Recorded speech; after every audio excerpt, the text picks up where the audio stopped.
Man, that is some fresh, jazzy tunes right there. Thanks for that, Sky. I love that song.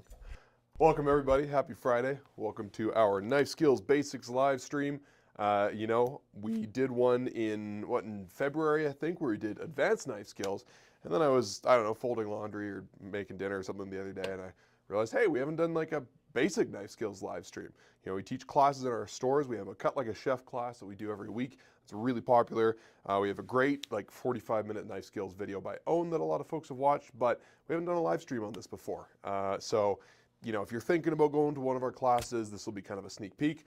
If you can't get in because they're booked up or you're not in a city where we have a store, then this will be hopefully a great lesson for you.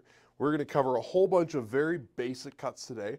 I did do a bit of a poll or a question on Instagram on Tuesday asking people what they wanted to learn. We got some great suggestions. We also had some folks asking about more advanced stuff. So if you want to learn more advanced skills after this one, maybe go check out our Advanced Knife Skills live stream from a couple months ago, or just check out some of our videos on our Knife Skills playlist because we cover a lot more advanced stuff there. Today we're going to be covering basic, different sizes of dice, bias cuts, Julienne, getting into some slightly more advanced stuff like supreming citrus. But pretty straightforward stuff today. We'll cover some basic knife shapes, knife care, knife handling, all that kind of thing. As always, if you have a question, pop it in chat on YouTube, and we'll get to that whenever we can. We'll probably do 10 minutes of knife skills, a few minutes of questions, and then 10 more minutes of knife skills, and we'll go back and forth today. But thanks everyone for tuning in. It's good to see y'all. We got a little black tea, so I'm just going to pour this while we go through the news items. If you haven't seen on our social media, we are opening our Toronto store soon. We're currently working on securing the spot, but we're getting close, and we are now officially hiring.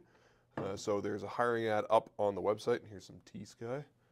By the way, if you hear a disembodied voice, on the other side of the camera, that is our moderator, Sky. Hello, it is I, disembodied voice. She'll be going through your questions, answering some stuff in chat, popping them up for me, that sort of thing. But yeah, we're opening in Toronto. So there is, if you're interested in a job, if you live in Toronto, just go to our website, front page, there's a hiring link from the Toronto thing there. It should be up on all our other social media as well. If you're just interested in shopping in our Toronto store or come in and take a class, get your knife sharpened, we're hoping to open kind of June, July-ish. But we'll have a firm date probably in a couple of weeks. Yeah. We're getting lots of happy Fridays. Yeah, it is Friday. People excited for the video. I'm excited for the weekend, but I'm more excited about this. I'm excited to, hopefully share some knowledge with you guys. That's kind of the whole point of our YouTube channel is, as chefs and as knife nerds, we have a lot of stuff up here in our brains, and so we want to download as much of that into your brains as possible. So that's really the goal today. So if there is anything you want to learn, like any specific cuts that you were hoping to see that I don't cover, pop them in chat. And if we don't get to them, we'll hopefully do them later on at the end of the show. I am limited, obviously, by the groceries that we have purchased, but we've got a fairly good variety of stuff today, so hopefully we cover it all. Other bits of news, Kevin and Owen are in Japan at the moment, visiting with the folks that make our knives and maintaining supplier relationships, making new friends, drinking lots of sake and eating lots of yakitori. And so if you want to follow their adventures, Owen's been posting a bunch of Instagram stories, and it's been pretty entertaining. We've got some, if you're in Calgary, we haven't even announced this yet, so this is kind of top secret still, but we've got a soy sauce tasting coming up with some really fancy craft soy sauces, so stay tuned for info on that if you're in Calgary.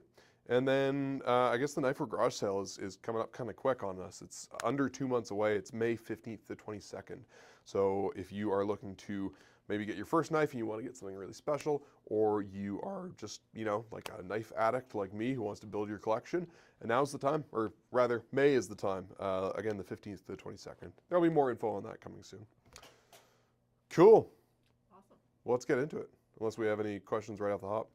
One of the first questions was, are you a professional trained cook or instructor? Yes. I worked in restaurants for about 8 years before I ended up at Knifewear. So I have a good amount of professional experience. I also went to cooking school. I think I learned more knife skills just working in restaurants, kind of from other chefs. And then I've worked as an instructor at Knifewear for a lot of years as well, teaching people both on YouTube and in the store in person. So yeah, yes is the answer.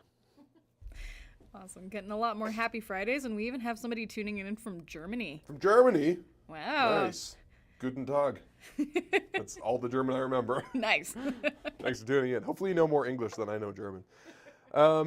So I've got a knife today. I've got a few knives that I'm going to use to demonstrate. We're going to start off with a good old Santoku. This is a multi-purpose Japanese chef's knife. We'll talk a little more about different shapes at the end, but this is a shape and size that most people have at home or might want to get if they're looking and considering their first knife.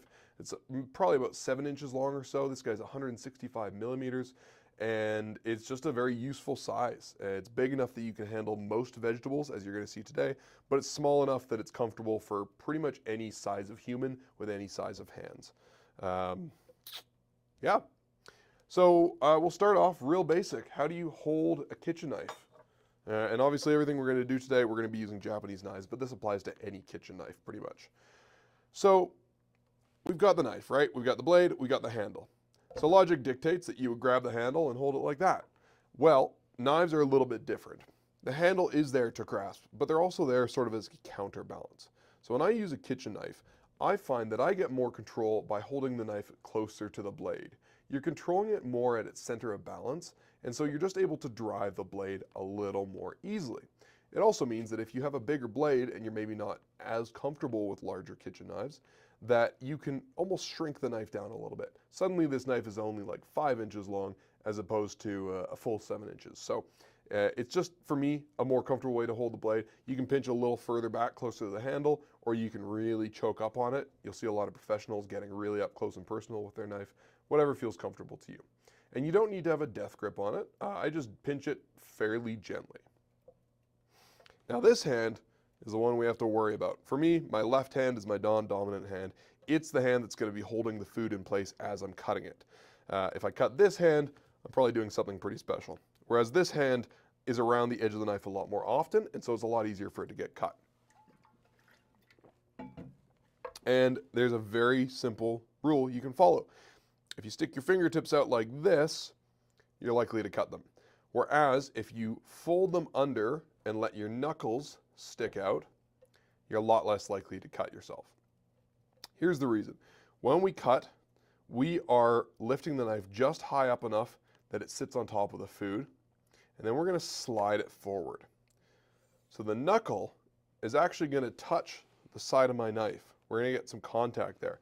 And that feedback is going to tell me that, you know, A, the knife is where I want it to be, and with practice, it's going to allow me to inch that index finger back and control the thickness of my cuts.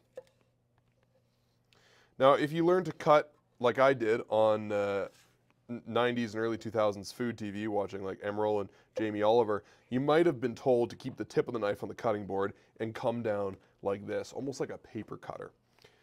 The reason I don't like this cut that much, and I don't do it very often, is because A, you have to lift the knife up more, so the heel of the knife is way up here.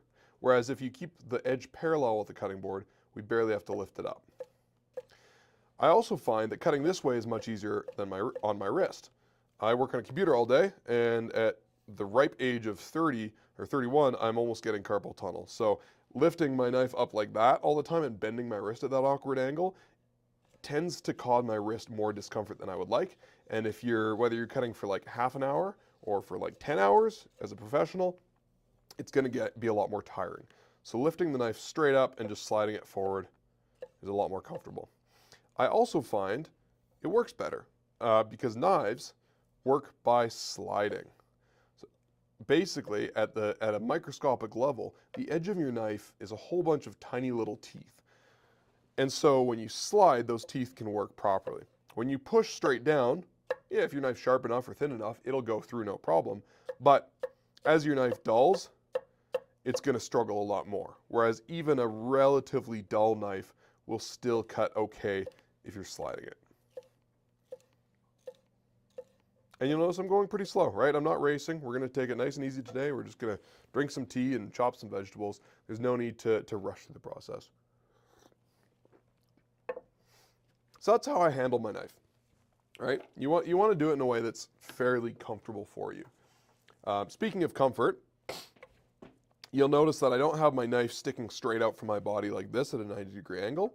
I've actually got it basically in line with my arm, so the knife feels like an extension of my arm. So my knife comes in at about 45 degrees, my vegetable comes in at about 45 degrees. This feels very natural from my body so that my belly can be pretty much like in line with the cutting board, and then I can look straight down at what I'm doing without having to turn my head. This just feels very comfortable. Cool, so that's how you hold the knife. Now we're gonna get into a few different basic cuts, kind of starting off from the most basic cuts you can do. So we got our friend celery here. We're also gonna grab a carrot and an onion, and we are gonna do something called mirepoix. This is something that comes from French cooking, so if you have gone to cooking school, this is probably a term you'll know. Mirepoix consists of these three things: celery, carrot, onion, and they're flavor based. So these are used, they're used under meat when you're roasting it. They're used to start a stock or a soup. Basically, they just bring really nice aromatic flavor, a little bit of natural saltiness and sweetness, and provide like a nice foundation for the rest of your food to sit upon. Now, mirepoix isn't as common in the modern kitchen, but it is still a very useful thing. You can just throw mirepoix under a chicken when you're roasting it, and you have some delicious roast mirepoix to eat. If you are making chicken stock, it's really nice to throw some in there. So we're gonna start with celery. This is pretty much the easiest cut we can do. We're gonna do a large-ish dice. So we're gonna cut the celery straight down the middle. What's up? Joyce says, my belly sits on the cutting board. Hey, nothing wrong with that. More room for beers, in my opinion. Now, one thing I like to do when I'm cutting is I like to work smarter and not harder, because I'm lazy. So instead of cutting 1 or 2 pieces of celery in line like this, I'll cut this celery into maybe 3 pieces, and then I'll line them all up like that. And then when I go across them, I only have to make like 3 or 4 cuts, and I'm done, right? Because I didn't have to go over as many times. And so it's just easier and faster. So anytime you can stack up a few things, you know, if you've got a carrot and you're gonna cut some carrot coins, cut like 3 carrots at a time, you know, line them up, get into them. You don't wanna have such a large pile that it's impossible. Like if you were cutting a zucchini, for example, you're not gonna have like 5 zucchinis all piled up, because that's gonna be awkward and dangerous, and you're probably not gonna be very precise. But if you're cutting smaller stuff, I find stacking it up like that works really well. Now, we've got our friend carrot, and the carrot is smaller than celery. And so we're gonna cut it a little bit differently, because we can't just cut it into beautiful, perfect squares like we did with the celery. Really the goal when you're cutting different foods that are going into the same dish is you want to cut them in a similar size. And that's because they're all going to cook for a similar amount of time. And so if you cut something really small and something else really big, it's going to, you know, one thing's going to be just total mush and one thing's going to be undercooked. So you try to cut your ingredients to a similar size, unless obviously something's cooking longer or shorter. With a carrot's a little more hearty and dense than a celery. It's going to cook a little slower, so I can cut it up a bit smaller. But if I were going to go for something that resembles a dice of the carrot, you know, I'd cut the small end into just kind of like rough chunks like this. And then as I get down to the other end, I'm just going to trim it up, and I would cut this in half. And then you can just cut that into basically a dice, like so. And that's of a similar enough size of the celery that if you're roasting this or tossing it into a stew, it's all going to be about the same cookedness. We've got a quick question from Patrick. Yeah, Let me absolutely. go find it really quickly. Patrick says he would love some tips for the scraps we're left with and about the recommended kinds of cutting boards to get. Yeah, totally. We'll talk about cutting boards a bit later, but we can talk about scraps now, because a carrot is a vegetable that produces a lot of scraps. So often you buy carrots and they look like this, or you grow them in your garden, ideally, and that's what they look like. And so throwing away as little as possible is kind of the name of the game, right? You start by reducing as much waste as you can, and then what waste you do have, you figure out how to use that. So carrot greens, for example, are really good. They've got a surprising amount of flavor, and they could be a little, it's almost like woodier parsley. But if you're okay with stuff that's a little more hearty, like think kale or greens that have a little more body to them, they're quite nice in my opinion. So I'll just pick them off the stem, and I will throw my carrot greens into salad, generally speaking. They're going to get pretty wilty if you cook them. You could warm them slightly, but I'll just throw them into a nice salad with an oil and vinegar dressing, and they're pretty great. The stem, you can't do as much with.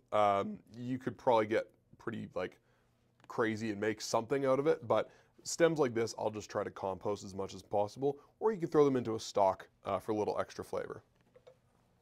Now we've got the carrot itself, there's a couple things that I like to do to reduce waste. First of all, when we are trimming up the parts that we're not going to eat, like most people don't eat the very top there, I often see folks, and I'm even guilty of this sometimes, trimming off like that much of the carrot, right? But 90% of that you just trimmed off is totally edible and totally fine. So I'll trim off the least amount that I can, right? It's a much smaller piece of carrot, and you feel less bad about throwing that out or putting it in the compost. That said, I won't throw that out. So if you don't have a compost or you want to use it for food, just take a big freezer bag and pop that tiny little piece of carrot into the freezer bag and chuck it in your freezer. And that's going to seem ridiculous at first, but every time you cut a carrot or an onion or a piece of celery or whatever, you're going to throw those trimmings that are, edible into that bag. And eventually you'll have a full bag of veggies, and you'll have maybe some chicken bones from a roast chicken. You throw that all into a pot and you've got stock essentially. And so instead of using, beautiful fresh carrots like this for your stock, you're using the trimmings and the stuff that wouldn't normally get used otherwise. And then lastly, unless I'm using really gnarly carrots, like it's the dead of winter and I can only get like the roughest looking carrots, I don't peel mine because peels, like let's peel this guy up just to show you. Even if you have a really good carrot peeler, you're still removing a substantial amount of the vegetable. And again, just like throwing it away or, composting is better in my opinion, but you're still not using it. And that doesn't look like a lot of carrot compared to this, but it adds up, right? It's like, it's like saving money. It's, saving a couple bucks here and there doesn't make a difference, but save a couple bucks every day over the course of a year, and that adds up to hundreds and hundreds of dollars. And the same goes for food. So if you don't want to eat peels, if you're averse to them, you can throw them in your stock bag. If you are fine with it, just give your carrot a little scrub under some water and then eat the peels. I pretty much never peel my carrots anymore, and I don't know, hasn't killed me yet. Is that good cooking advice? Hasn't killed me yet? Knowing your food safety. Right? We've got a question from Ben. Carrots, etc., should you try to use only the same length and diameter at a time? What do you do when you only have a few and they're wildly different in size but want to make cuts all the same? Good question. Yeah, so that's a good question. It depends on how important presentation is. So if you are, if you're in like a Michelin star restaurant and it has to be perfect, then you're gonna probably like peel them and trim them down and so on. At home, I do end up with carrots that are wildly different, and it depends on what you're doing. If you're cutting them into a julienne, it's pretty easy. I'll show you in a sec how you can do that. But it's pretty easy to get julienne that's all similar sizes. And I have a little bit of a hack for that. If you're roasting them, I'll show you a trick for that later. If you're trying to get a perfect dice, that's a bit of a different question. And I'll show you that right now. So I've got this carrot that I peeled earlier. So if you were working in a French restaurant or you have dinner guests and you want to dice everything totally perfectly, or you just want to practice your knife skills, instead of rough cutting them like I did, like I would call it a dice, but a traditional French chef probably wouldn't, you can square them off more. So anytime you have a roly-poly vegetable or thing like this that you're going to cut, the first step is always to cut a little flat spot, like so. Because then you have a nice place for it to rest so it doesn't roll around on you. And we're essentially just going to trim off, not too much, but we're going to flatten off the four sides, like so. And now it's not perfectly straight, like I could trim that down more, but I don't want to waste too much. So then we have a fairly squared off carrot. Say we want to go for a medium to small dice. We're going to cut that guy down the middle. We're going to stack these back up. We're going to go down the middle the other way. Whoop. Be careful. It can slide around on you. If you do have something slippery like a carrot, it's okay to just do multiple cuts. That's better than cutting yourself like I almost did there. And then we can go over and we get much more consistent dice there. So if you were making a soup and presentation was important, you would want to go for kind of a smallish dice like this, because then you can have several pieces of vegetable on the same spoon and you get a bunch of different flavors going at once. Or if you want carrot sticks, you can leave them in this kind of, we call that a bâton in French cuisine. So yeah, large dice, small dice, medium is in between the two, and that's a bâton. Alternatively, our dear friend Birdie says, we have guinea pigs, so we have no waste, just food for the piggies. That's, yeah, I mean, feeding it to an animal is awesome. If you are like super hippie, like this is kind of my goal, and you have chickens in your yard, you can actually feed your food waste directly to the chickens, and they will turn it into compost for you way faster than a compost pile. It's pretty awesome. But yeah, that's pretty cool. If you have an animal you can feed it to, I mean, if you have a dog, they're just like garbage disposals with legs, so you can just do that. Just throw it in the dog's mouth. Okay, next thing we're going to cut an onion. Hopefully that covered carrots well enough. I am going to do some different cuts with carrots later, so stay tuned. Onion, dicing onions, pretty straightforward, but there's a couple of tricks and a couple of different ways people like to do it. When you're handling onions, obviously, you know, onions make you cry. It's the acids in the onion that are vaporizing, turning into gas and bothering your eyes. There's all sorts of tricks like putting a piece of bread in your mouth or burning a candle or wearing goggles. Really, I find the best tricks are something that covers your eyes if they really bother you. Like when I wore contact lenses, onions didn't bug me at all, or the candle trick works pretty well. The best trick is keep your onions in the fridge. That'll cool down those acids and they won't get into gas form as easily and they will bug your eyes less. But basically, we're going to trim off our top. Again, we're not trimming too much. We don't want to cut off a whole bunch of the onion because we don't want to waste, so we're just taking off about that much. And then we're going to trim off the root end, and we're only trimming off the stuff that looks like hay, looks like it was grown in the ground. We want to leave the whole root intact there. And then we're going to cut our onion straight down through the middle, through the root. We want to cut this guy in half, like so. And then we peel it. And while we peel it, I don't know if we have any other questions. Kill time. Oh, I'm already done the first one. And then you feed it to your guinea pig. And then you feed it to your guinea pig. Yeah. Or whatever garbage disposing animal you have around your house. Cool. So we got our onion peeled. And so we are going to take half our onion. And as we all know from the cinematic masterpiece Shrek, onions have layers, right? And so we are going to use those layers to our advantage. We're going to leave this root end intact pretty much the whole time, and this guy is going to hold the whole show together. So we are going to, like the onion's already broken up into layers this way, like from the middle outwards. So we are going to break up those layers. So we're going to take the tip of our knife. We're going to cut most of the way back, not all the way back, but like 3/4 of the way back. And we're going to stick our knife straight down, and then we're going to drag it backwards. Straight down, all the way to the cutting board, drag it back. Down, back, down, back, down, back, down, back. Cool. And then we basically have this, it looks kind of like a bloomin' onion from Outback Steakhouse.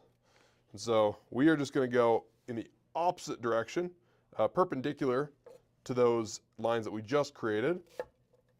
Boom, boom, boom, boom. Don't waste. If you got a little bit left at the end, you can just trim that up into a kind of a rough dice. And then we have, I would say that's probably like a large dice onion.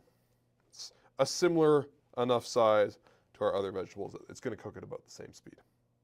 And so that's a great size if you're just, again, throwing it into a roasting pan, that kind of thing. Now, when I did that method, we get some pieces that are not perfect, that are a little longer like that, especially from the sides over here. Some pieces are going to be a little bit longer because they were sitting down there. So there are some folks that like to do it this way. There's a big controversy on the internet. I do it the first way because A, I'm lazy, and B, I'm a home cook, so it doesn't matter. But if you want tighter presentation, or you're making something that kind of requires finer pieces like a risotto or a chili where you want it to cook down more, we can break those layers up a little further by doing some horizontal cuts into the onion and then doing the vertical cuts. So same idea, we're gonna leave the root end intact. We're gonna bring the onion over to the edge of the cutting board so that it's basically so that our knife handle isn't running into the board. And we're gonna put our fingertips right on top of the board, or right on top of the onion so that we don't cut them.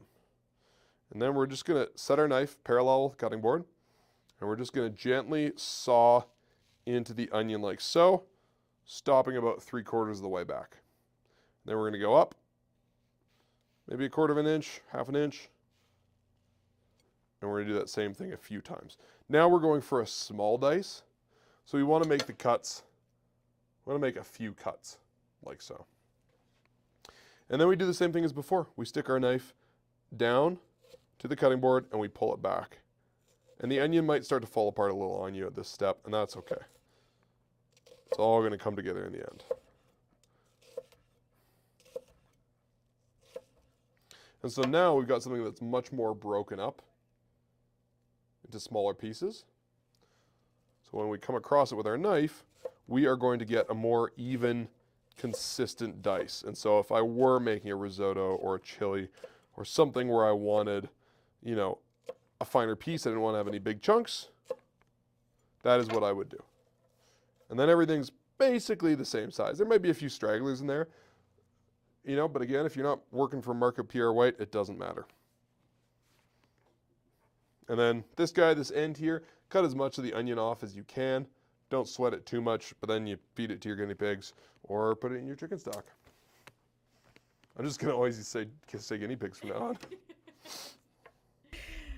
on.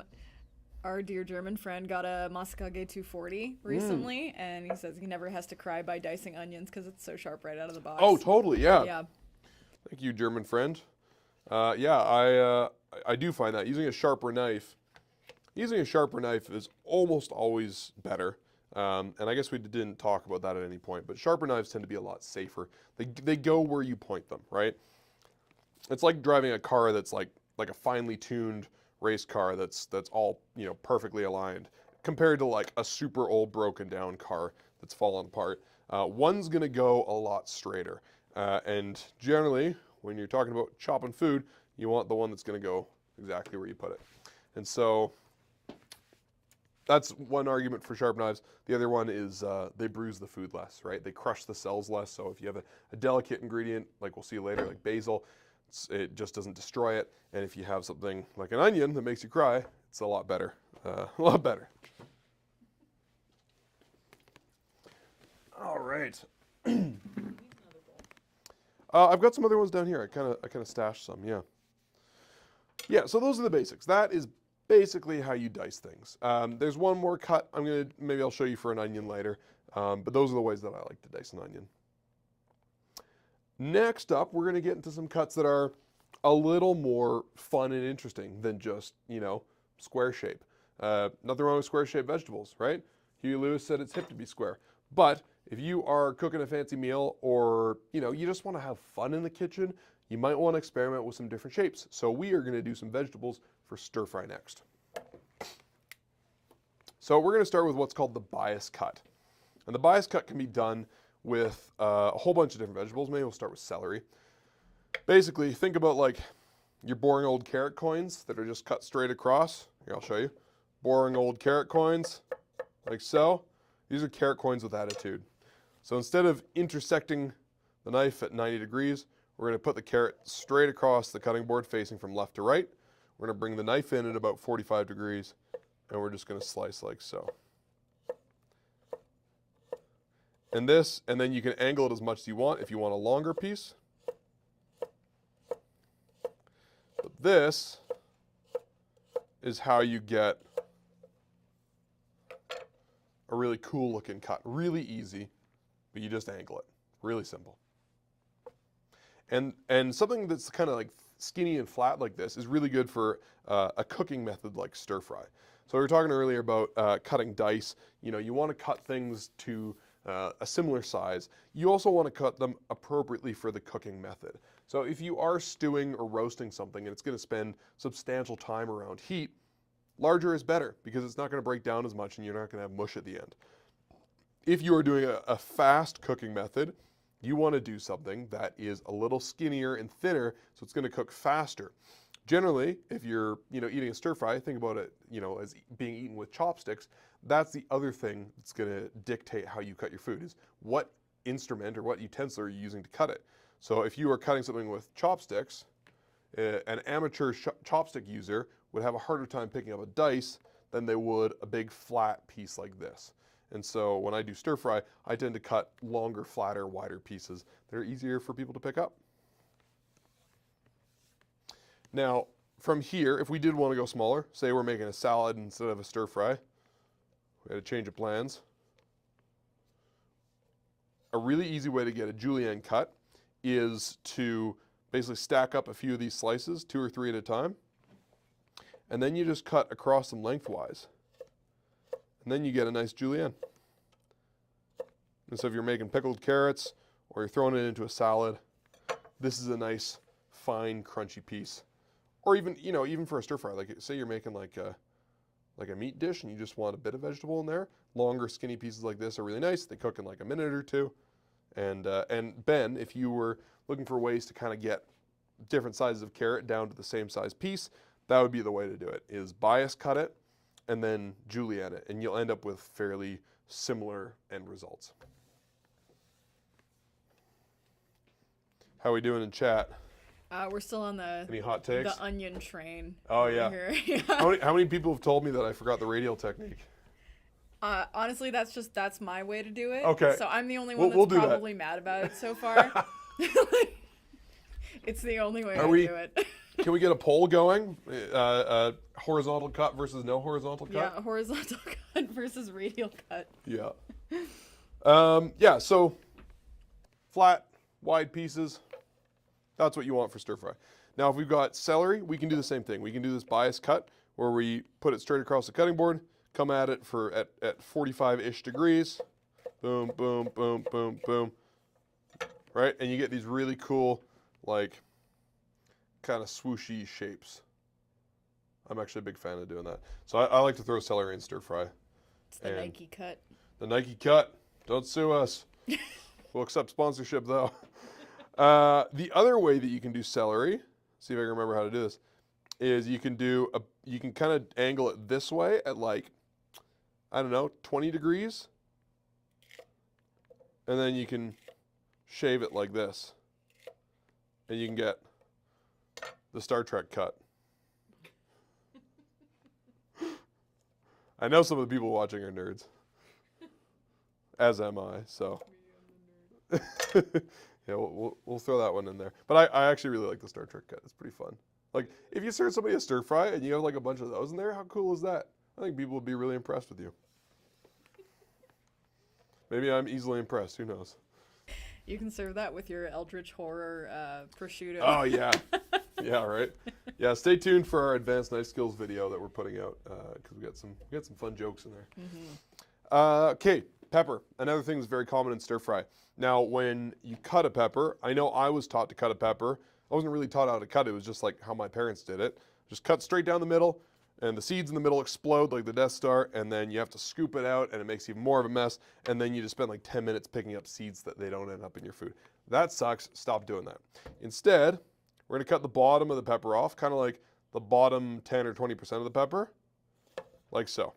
That's going to expose the core for us. Then we're going to cut off the top 10%. We want to cut off enough that we have kind of like a ring held together, but we don't want to cut all the way down to the bottom of the stem there.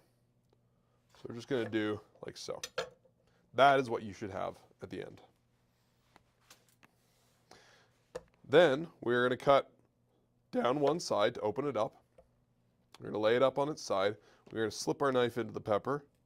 We're going to gently remove those ribs from the outside. And there's usually 3 or 4 of them. And if you're careful, you can extract the whole core without spilling any seeds. I think I got like 1 or 2 on the cutting board here, but way tidier, way less of a mess. And then we just cut this guy up, right? So we're going to cut this guy in half. We're going to cut it in half lengthwise, so we end up with a couple long strips. And then we're going to do another fun cut. We're going to space these guys out a little bit. And we're going to do another bias cut. We're going to come across, making larger pieces. Peppers are nice because you don't have to cook them as much. You can serve them kind of like half cooked, and they're quite good. And then you end up with a whole bunch of pepper diamonds. Look at that. So you got your Star Trek, you got your diamonds, you got whatever that is. So you have a lot of different shapes going on. And this just makes the food a little more fun to eat and I would say more pleasing to the eye. And it's, you know, is it necessary? Absolutely not. But is it fun when you're using your knife and it's fun to eat and it's fun to serve people? Absolutely. And so I think that's worth the work.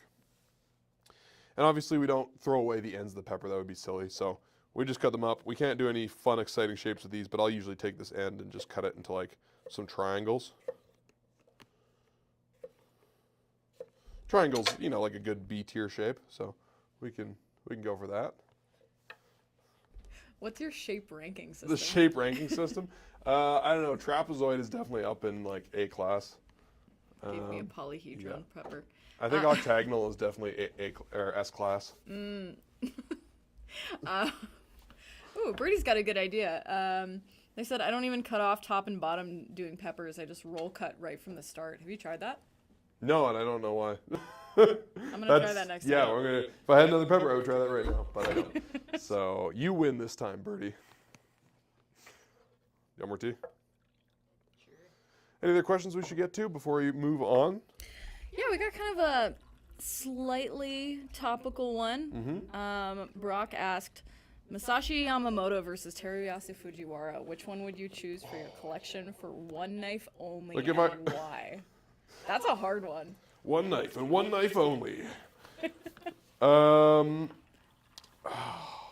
gotta give it to my man Masashi-san. I almost said Masashi Fujiwara, which is a real person. He's a master knife sharpener. It's very confusing. I thought the first time now to type that he was having a stroke.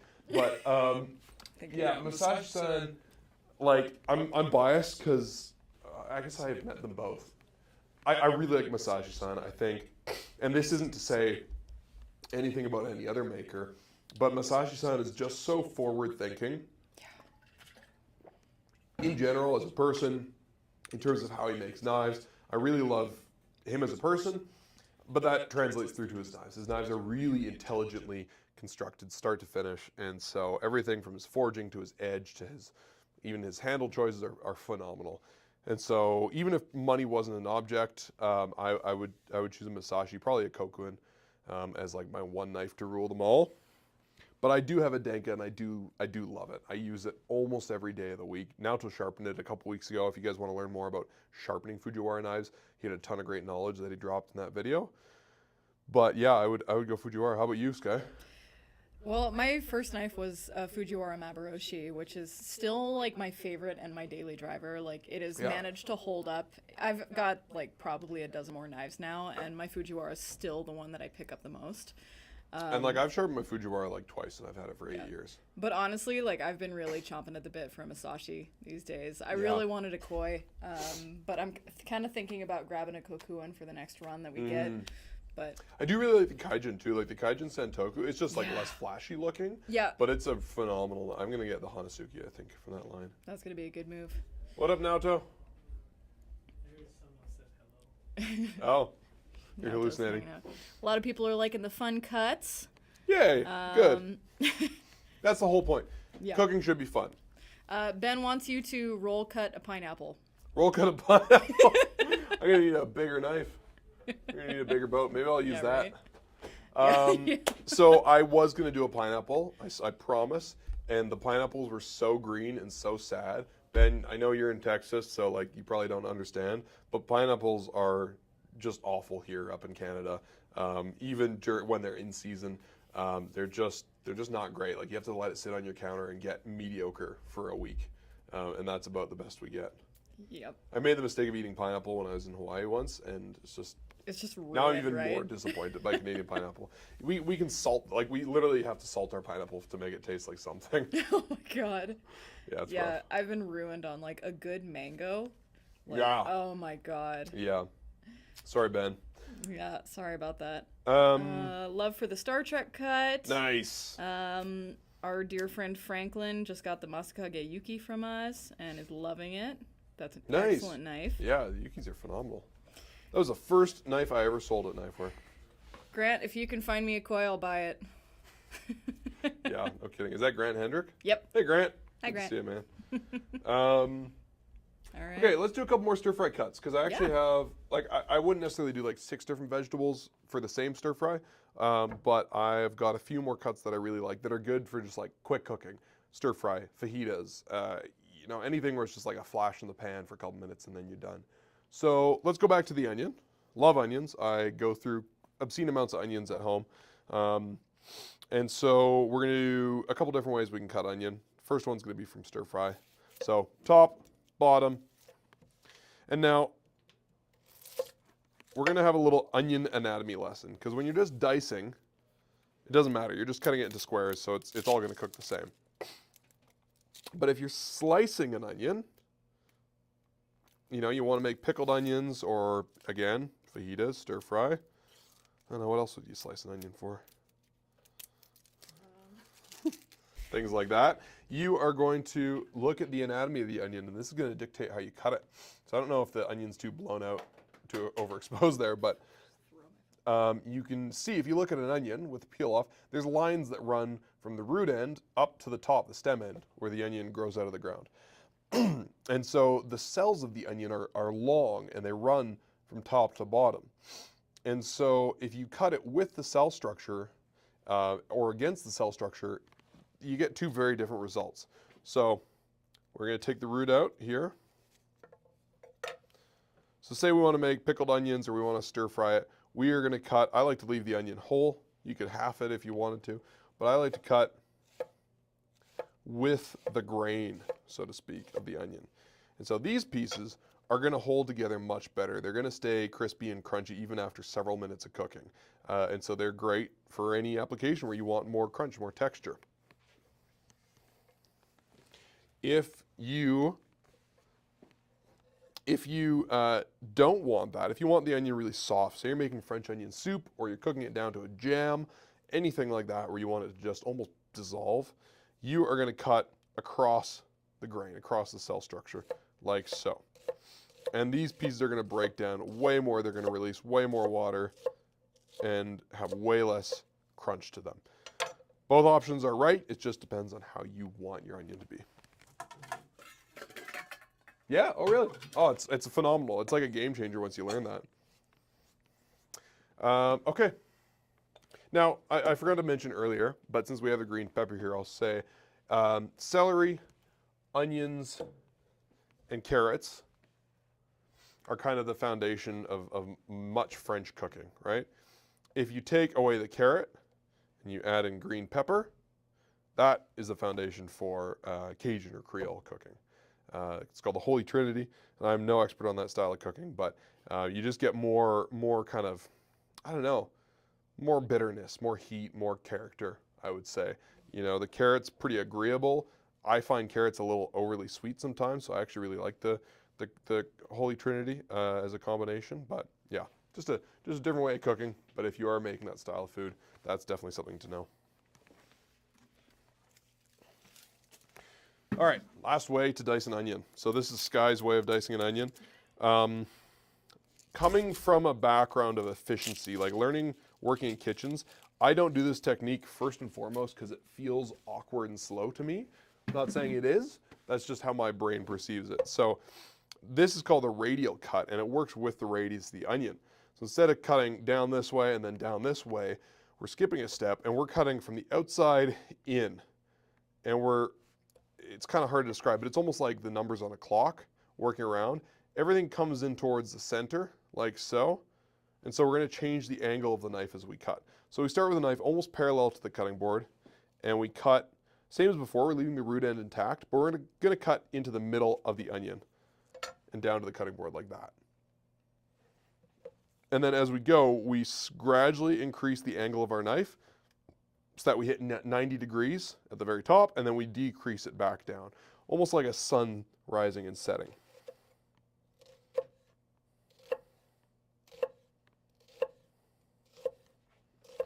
So we just work around. I find it a little awkward when you get down to this last third here. So bring your hand up around here so it's not in the way of the knife and just kind of keep things in place. So what you should have, I guess that's closer to a blooming onion, but that's what you should have at the end. All right? So all the cuts should be focused towards this one center point. And then you just cut it straight across. Boom, boom, boom, boom, and you have like a really nice consistent diced onion. So if you're more worried about presentation and less worried about the exact number of seconds it takes you, this I would say is probably the most accurate and consistent way to cut.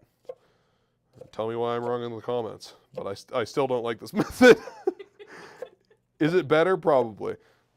Do I like it? No. Because I don't always embrace change super well.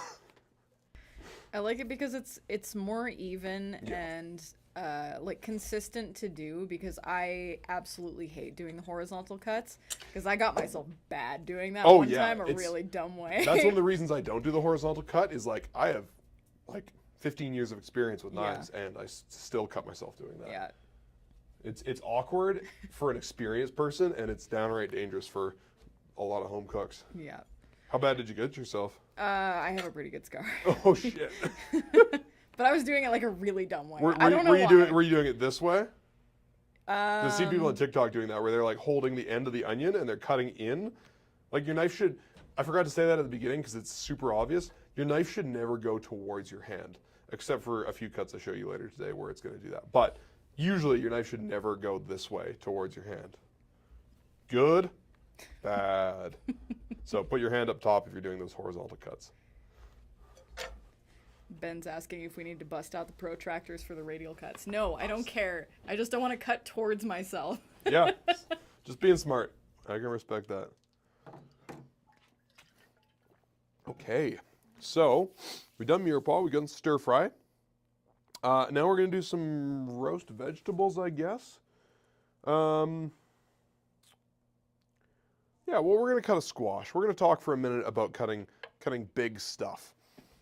Because big stuff is where one of the areas, especially for home cooks or people who are more beginner level, big stuff is where there is a little more room for error and mistakes and injury. So we're going to put away our medium-ish knife, smallish knife, and we're going to grab a bigger knife. This is a gyuto. A gyuto means cow sword in Japanese. Basically means it's got more of a meat bias. But I just call it a chef's knife, as do probably many other people.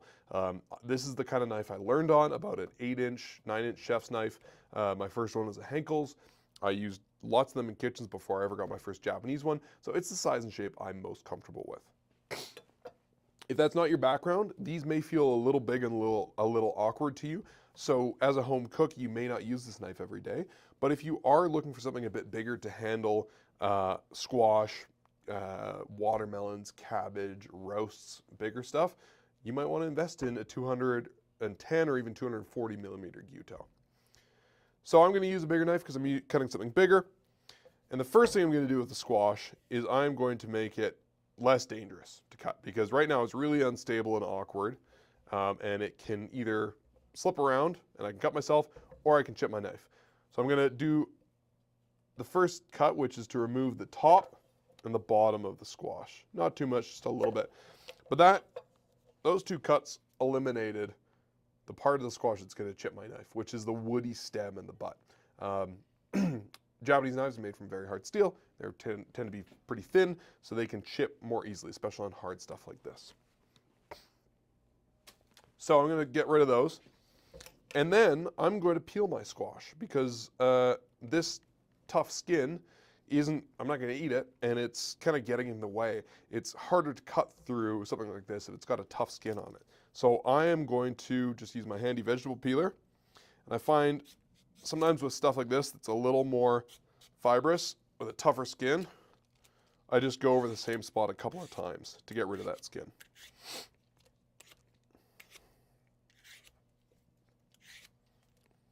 How we doing there?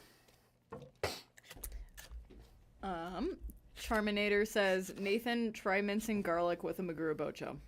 Yes, I'll do it. If you stick around till not necessarily the very end, but like later in the show, I'll do it.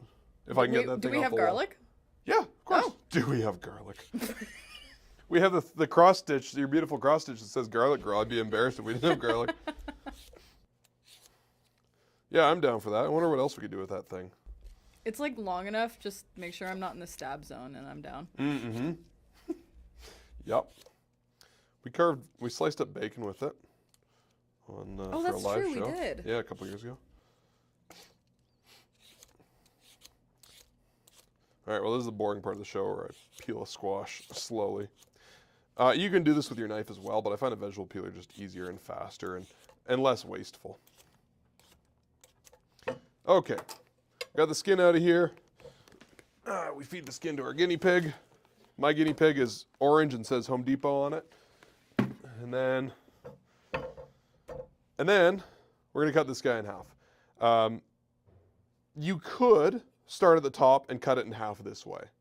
However, if we're worried about safety here, like I'm 6'3" and this is a small squash, and this is still getting a little awkward and uncomfortable for me. Because if this squash wobbles, sure, I have my flat spot, but if it goes either way, I could end up slipping with a knife and going in a direction I don't want to. So instead, I'm gonna lay it down, and I'm gonna cut it in half this way, down the middle. And what I find works best is if you start with your knife kind of arced downwards, you start up at the front, and then you kind of slide the knife in like that. And if it gets stuck, if it starts to wobble, don't force, because forcing is what is either going to chip your knife or injure you. One trick that I've found works really well is you just kind of brace the squash with your hand, and you just roll it away from you, and kind of just roll it back and forth like that, and then the knife falls through super easily. You can also microwave a squash for like 30 seconds, and they cut a lot more easily that way as well. Ben is wondering, do you prefer peeling the entire length all the time, or do you also do a half up, half down on those larger foods? Oh, doesn't really matter. I don't think there's a right or wrong way. Whatever feels right to you. Like the squash, I'll kind of do most of it in one long stroke because it's fairly straightforward, but then the bottom will kind of peel up separately. If I'm doing a carrot, if I can, I like to do a carrot in like one clean stroke like that because it's efficient. I don't think it matters that much. I think with a squash, I'm going to kind of come at it from a few different angles. Yeah, that's a good question. But yeah, then, you know, if we want to roast the squash, we can just cut it into a few slices from top to bottom, get some nice big sheets like this, and then we can cut this into a large dice. And if you're finding the knife is sticking a little bit and you don't have the confidence pushing through, first of all, this is a little slippery, so cutting in stacks maybe isn't the best idea there. You can always just take one piece and put it down on your cutting board, but you could always put the heel of your hand on the spine of the knife, keep your fingers far away from the edge, and just gently lean into it. Don't use your arms to push because that's going to be unsteady, but just kind of put your body weight over it and see if you can sink the knife in that way.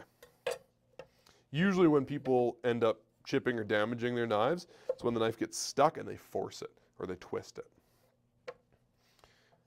And then we have some nice long pieces, and then we're just going to cut it up like so. And I'm going to leave this pretty big because I want lots of surface area for caramelization, and I'm going to roast this long enough so it gets nice and dark on the outside, so I don't want it to turn into total mush. So I'm going to leave it in fairly big chunks. Obviously, if I was doing like a soup, I'd cut it down smaller for roasting, but for just serving on a plate at like Thanksgiving or whatever, large chunks like this are good. So we got our squash. We have one carrot left. But Ben, this is another approach you can use for carrots if you have different size carrots. And this is called the roll cut. This is a really great cut for roasting. And the idea is you cut a large chunk on a bias, and then you roll the carrot away from you, 1/4 turn, and then you cut another large chunk. And then you roll it 1/4 turn and cut a large chunk, like so. Roll, cut, roll, cut.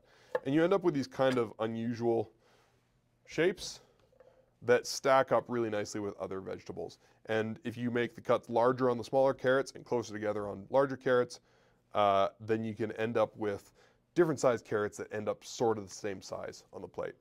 And when you're roasting vegetables, if some are a little small and some are a little big, that's fine, because the smaller ones will just get more caramelized. Just obviously watch they don't burn.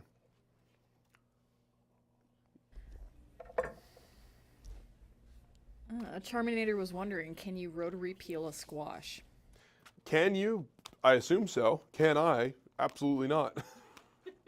Don't know who the question was directed towards, but I cannot. So the rotary peeling, I assume you mean like katsurumuki, like you would do with a daikon radish, where you have the knife and then you roll like that. I find that works pretty well with squash because, with daikon, because it's firm but still soft. With something like a squash that's so dense, I think you would just end up running the end of your thumb into your knife a lot.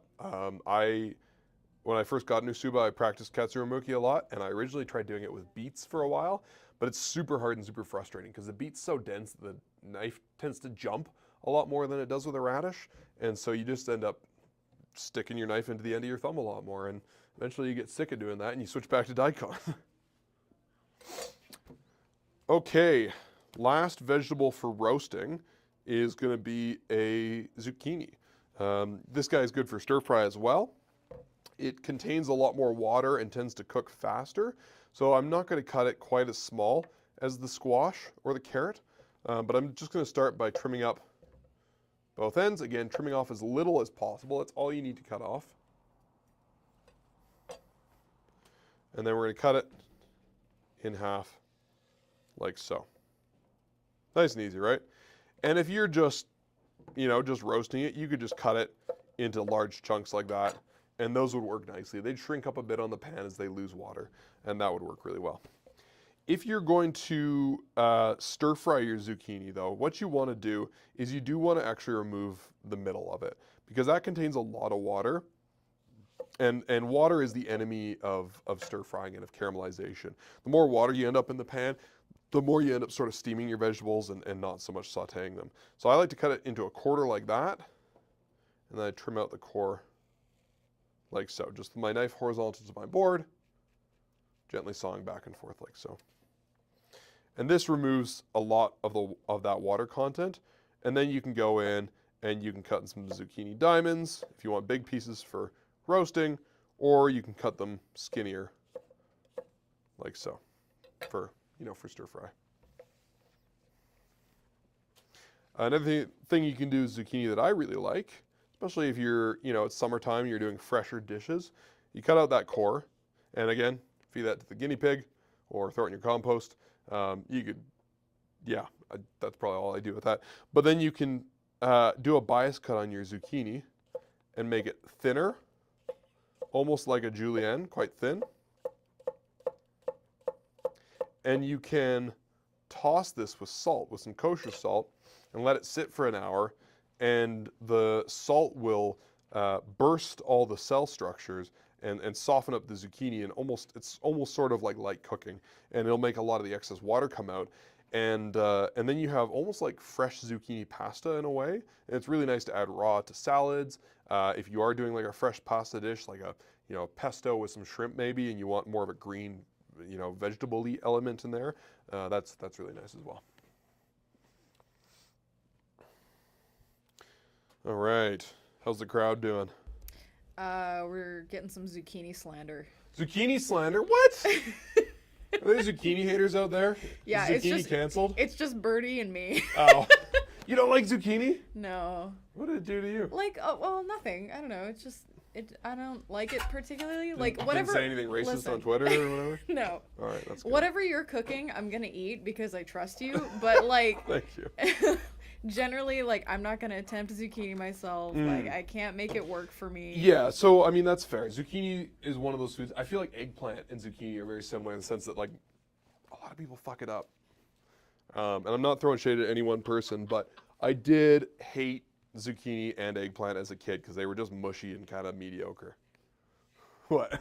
Birdie's like, so one throws it away after salting, and then says, I am the number one zucchini hater. Number one zucchini. You gotta change your username there, Birdie. Yeah, right? Zucchini hater number one. Amazing. Yeah, no, I find people screw up zucchini and eggplant. They just kind of cook it into mush. Those are more delicate vegetables that require a little more experience maybe to prepare well.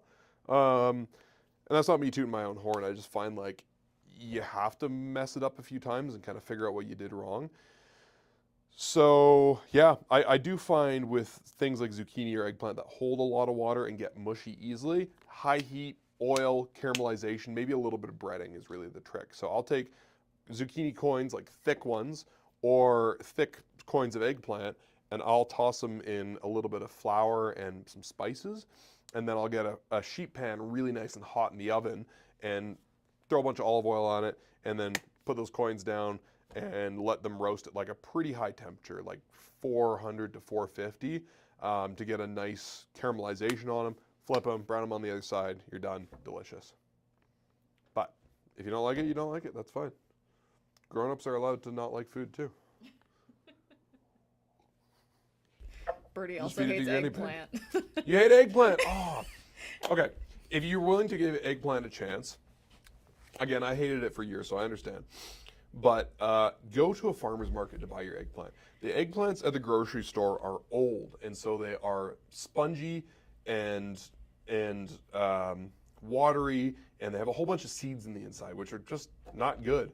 The eggplants at, like good eggplant, should be dense and quite heavy when you lift it up. It shouldn't have that kind of hollow sound to it.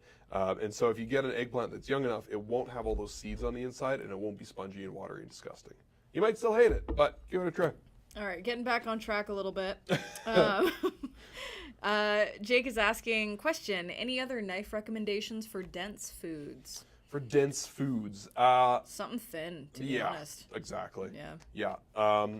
One of the things, so I was on a podcast earlier this week and ended up talking a lot about sharpness. And, you know, when I first started using knives, I thought all that mattered was the edge of the knife and how polished or not polished that is. And that is one of the things that affects how sharp your blade is, but how thick the steel is. It's one of the reasons people are always so mind blown the first time they try a Japanese knife is it's just a lot thinner, right? And so it just glides a lot more smoothly through denser foods. And yeah, so if you have like a laser of a knife, it's gonna fly through that squash. It's also gonna chip a lot more easily on that woody stem, so be careful. Yeah, any other thing? I think pretty much just big and thin.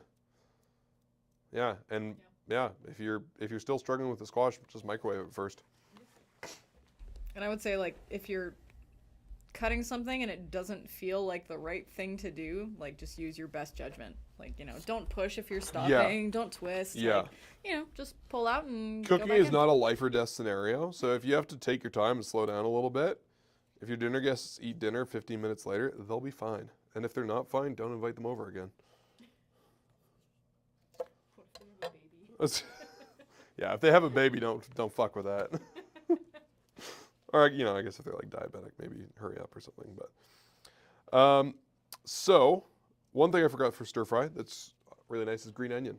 And so of course you can just cut, again, same as a carrot, you can cut green onions straight across, nice little coins, beautiful, right? That's fine. But if you want to improve your presentation and impress your dinner guests a little more, we're going to do a bias cut on these. So again, onions straight across the cutting board, knife angled pretty aggressively, and then we're going to go for really thin cuts here. So one of the best tricks for controlling the thickness of your cut is to brace the side of your knife against your index finger or middle finger knuckle, and just move it back a little each time, always bracing against that knuckle. And you can increase your angle as much as you want to make the cuts longer and skinnier. And every few cuts, I just inch those fingers back a little bit. Make a few cuts, move your fingers back a little more. And we're not trying to race through this like a professional chef because we are not getting paid by the hour. So we're just taking our time. And now, onion cut like this is gonna cook very quickly and fall apart really fast. So I wouldn't throw this into the stir fry while it's cooking. I would either use it as a raw garnish on top, or if you want to just like dumb it down a little bit, turn the heat off, then throw it into the wok, stir it around for 5 seconds, and then serve right away. I wouldn't spend time cooking this because it'll just disappear on you. We got a good question from Tim. He said, "Watched you clean your knife with a sponge and a cloth. Anything else required?" Yeah, well, I'll talk a bit more about knife care, but now's a great time to do it. So, not the dishwasher. The dishwasher is a terrible place for knives. Basically, I take a wet soapy sponge and I just lay it on the cutting board and I hold it in place and I just wipe my knife down like so, very carefully. And that's it. And then I dry it right away. Some Japanese knives are made from high carbon steel, which can rust, so you want to dry those immediately and dry them very well. Stainless steel obviously is stainless, but it's not stain never. So you want to still dry it relatively well, because if you leave water on it and you put it up on your knife magnet or even in your knife block, you could develop a little bit of rust on it. So wash and dry by hand. If your knife is stainless, you can let it sit and clean it up after dinner if you want. But I have a bit of a thing about leaving knives lying around. It's not the safest, especially if you have kids in the house. So I just, as soon as I'm done cutting and I know I don't have to cut more stuff, wash my knife, dry it, put it away. It takes 30 seconds, easy peasy. That's it. Yeah. Don't chuck it in the sink and then throw a roasting pan on top of it and let it soak. And then you'll cut yourself and you'll have a rusty knife. Just a sad time. Okay. Really quick, when Yeah. we were kind of talking about like harder and denser things, Ben was asking, how about cutting and pitting avocado without chipping your knife? Any Oh. special techniques? Did I cut that avocado? No, I still have it. I You think passed me that avocado in a jar. Why is it in a jar? So it didn't get bruised in my grocery bags on the way to work. Fair enough. Thanks. There we go. Yeah, so not cutting in, not chipping your knife. Okay, so when I cut an avocado, I always cut it in half first. So I hold it up in my hands, and this is one situation where I do cut towards myself, but very carefully. I find the middle where the stem is, and I remove that stem because that can chip your knife. And I keep my fingers down on the bottom below the pit, so that the pit stops the knife. If the avocado is ripe, though, the knife can push the pit out of the way. So just take your time and be careful. Don't force it. So I just gently kind of work my knife, seesaw it a little bit into the avocado. Once I feel a tiny bit of resistance, I just roll the avocado along the knife, like so. And there we go. Now the best way, and the way I always tell customers to get the pit out, is to just use a spoon and just pry it, just pop it out. The way I actually do it at home is I use my knife. But I don't use my thinnest, most delicate knife because I will chip it. We have seen many, many, many knives that have like that much of the blade missing because somebody chucked it in avocado and twisted it.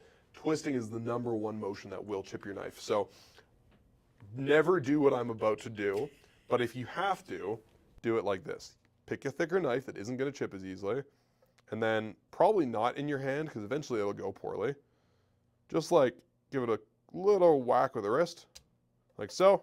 Make sure it's well sunk into the knife like that, and then don't put your hand on this side to pull it off because these are all ways that you can cut yourself. So instead I just carefully push it off from behind the blade. Easy peasy. I do it all the time, but I'm very careful. I make sure I sink the knife into the pit more so that I'm at the thicker part of the steel, and then if I feel any resistance when I twist, I stop and I pull my knife out. Because if your avocado is underripe and that pit's really locked in there, you will chip your knife on it. But if it comes out fairly easily, it's no big deal. Just don't do that. Just use a spoon. Yeah. I think this is one of those things where there's like a perfect method, which is just use the spoon, which is what officially you're telling people. Yeah. But like practically at home, it's like it's best to know how to do it. And then there's the I'm too lazy to put down a knife and pick up a spoon because that's like an extra step. So and more dishes. Yeah. It's just like, just go straight, go slow, be gentle. Yeah. Kind of the same things we're always saying. Instead, I do something really dangerous, and then I put down the knife and pick up the spoon, and I take the avocado out. So it's really not more steps. And I just work my spoon carefully between the skin and the flesh of the avocado. And then one fancy way that I like to cut an avocado is I like to do an avocado fan. And this is just a way to present it. Now, to do this, you need an avocado that's exactly this ripe and not a day more or a day less. If it's less ripe, it's not going to taste like anything. And if it's more ripe, it's going to be pretty much guacamole. So you want one that's firm but not underripe. And we're going to leave the tip of the knife on the cutting board. And we're going to draw it back through the avocado like so. We're using our knuckle here to guide. Don't lift the knife up too much or you'll shave a bit of your knuckle off doing this. Keep this thumb out of the way too. Keep this guy far back or you'll cut him.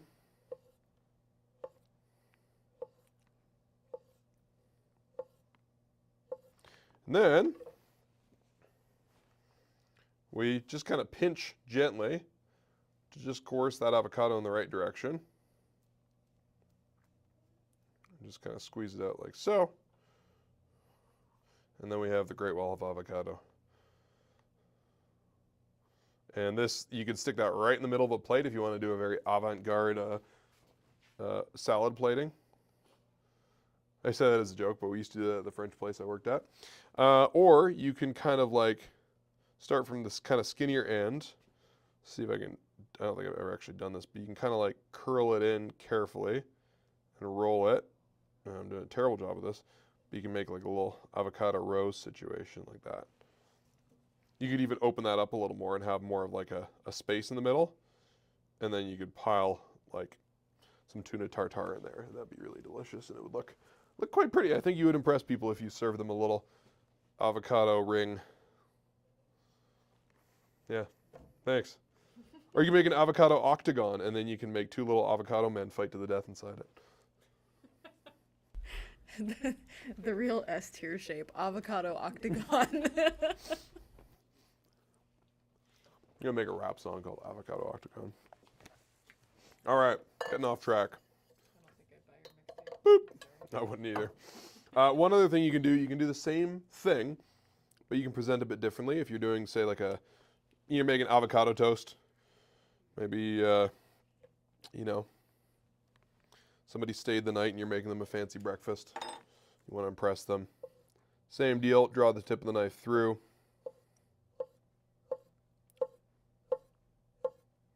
Like so. Take half of that.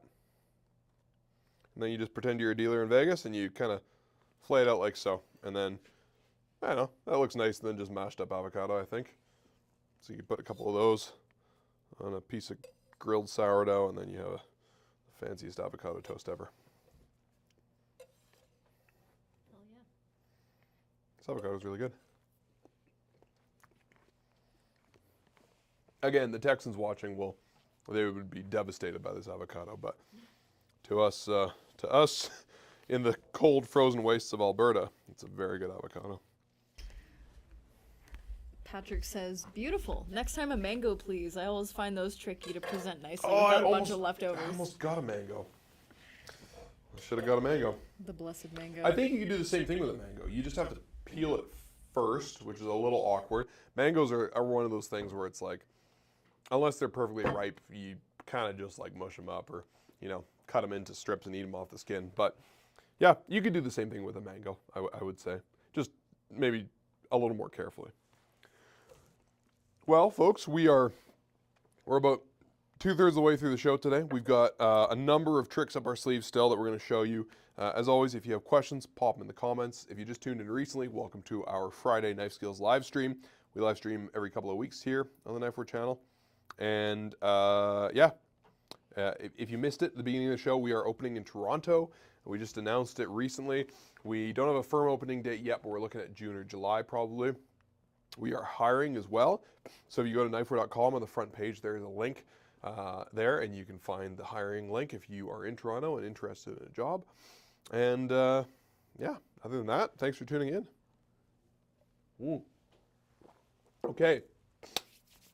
Next up, we are going to do some tabbouleh. So we're going to cut up I had a shallot yesterday. Do you mind seeing? Oh, my bags are down here.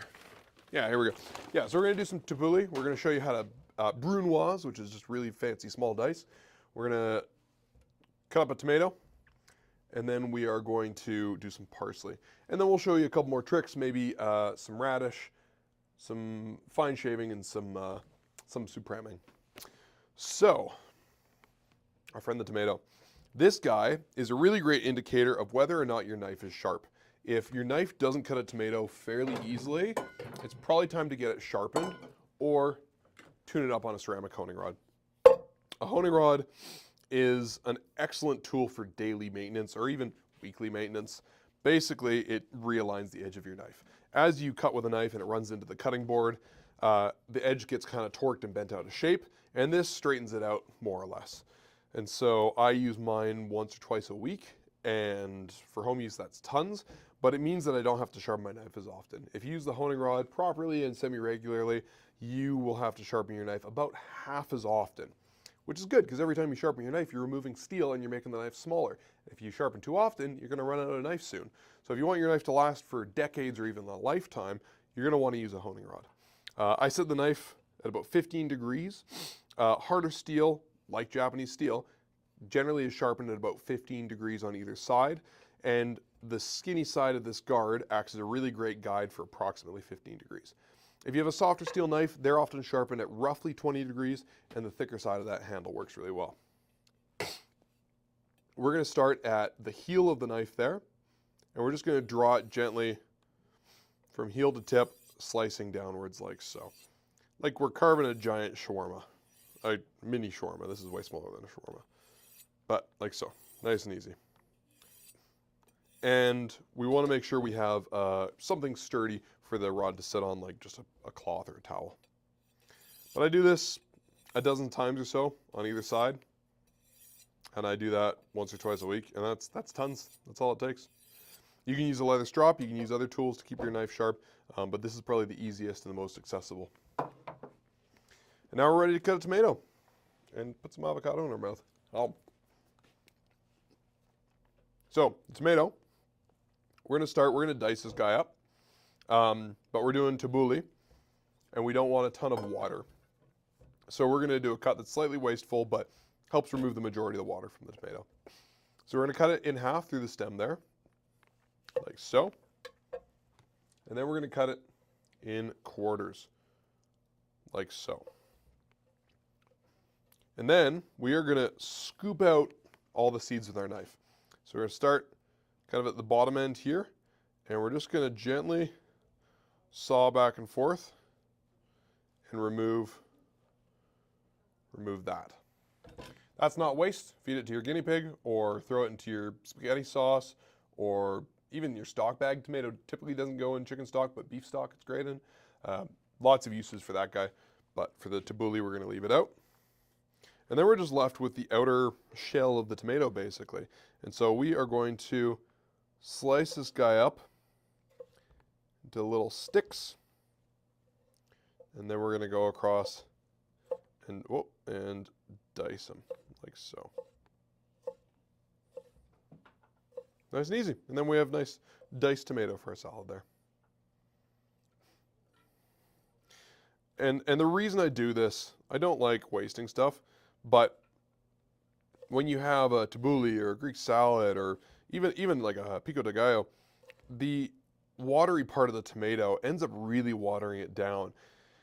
And so you end up with something that's just like super watery. Like I'm sure we've all been to a party and we've had bruschetta that's just like it's flooded. You know, it's just the bottom half of it is just soup, and it's kind of, you know, it's not great to dip bread into something that wet. And so this is a way to keep the moisture level down when you have something like that. We had a couple questions about the honing rod. Oh, sure. Is there a grit size on the honing rod, and what would that be on the black and white rod? Yes or no. Yes and no.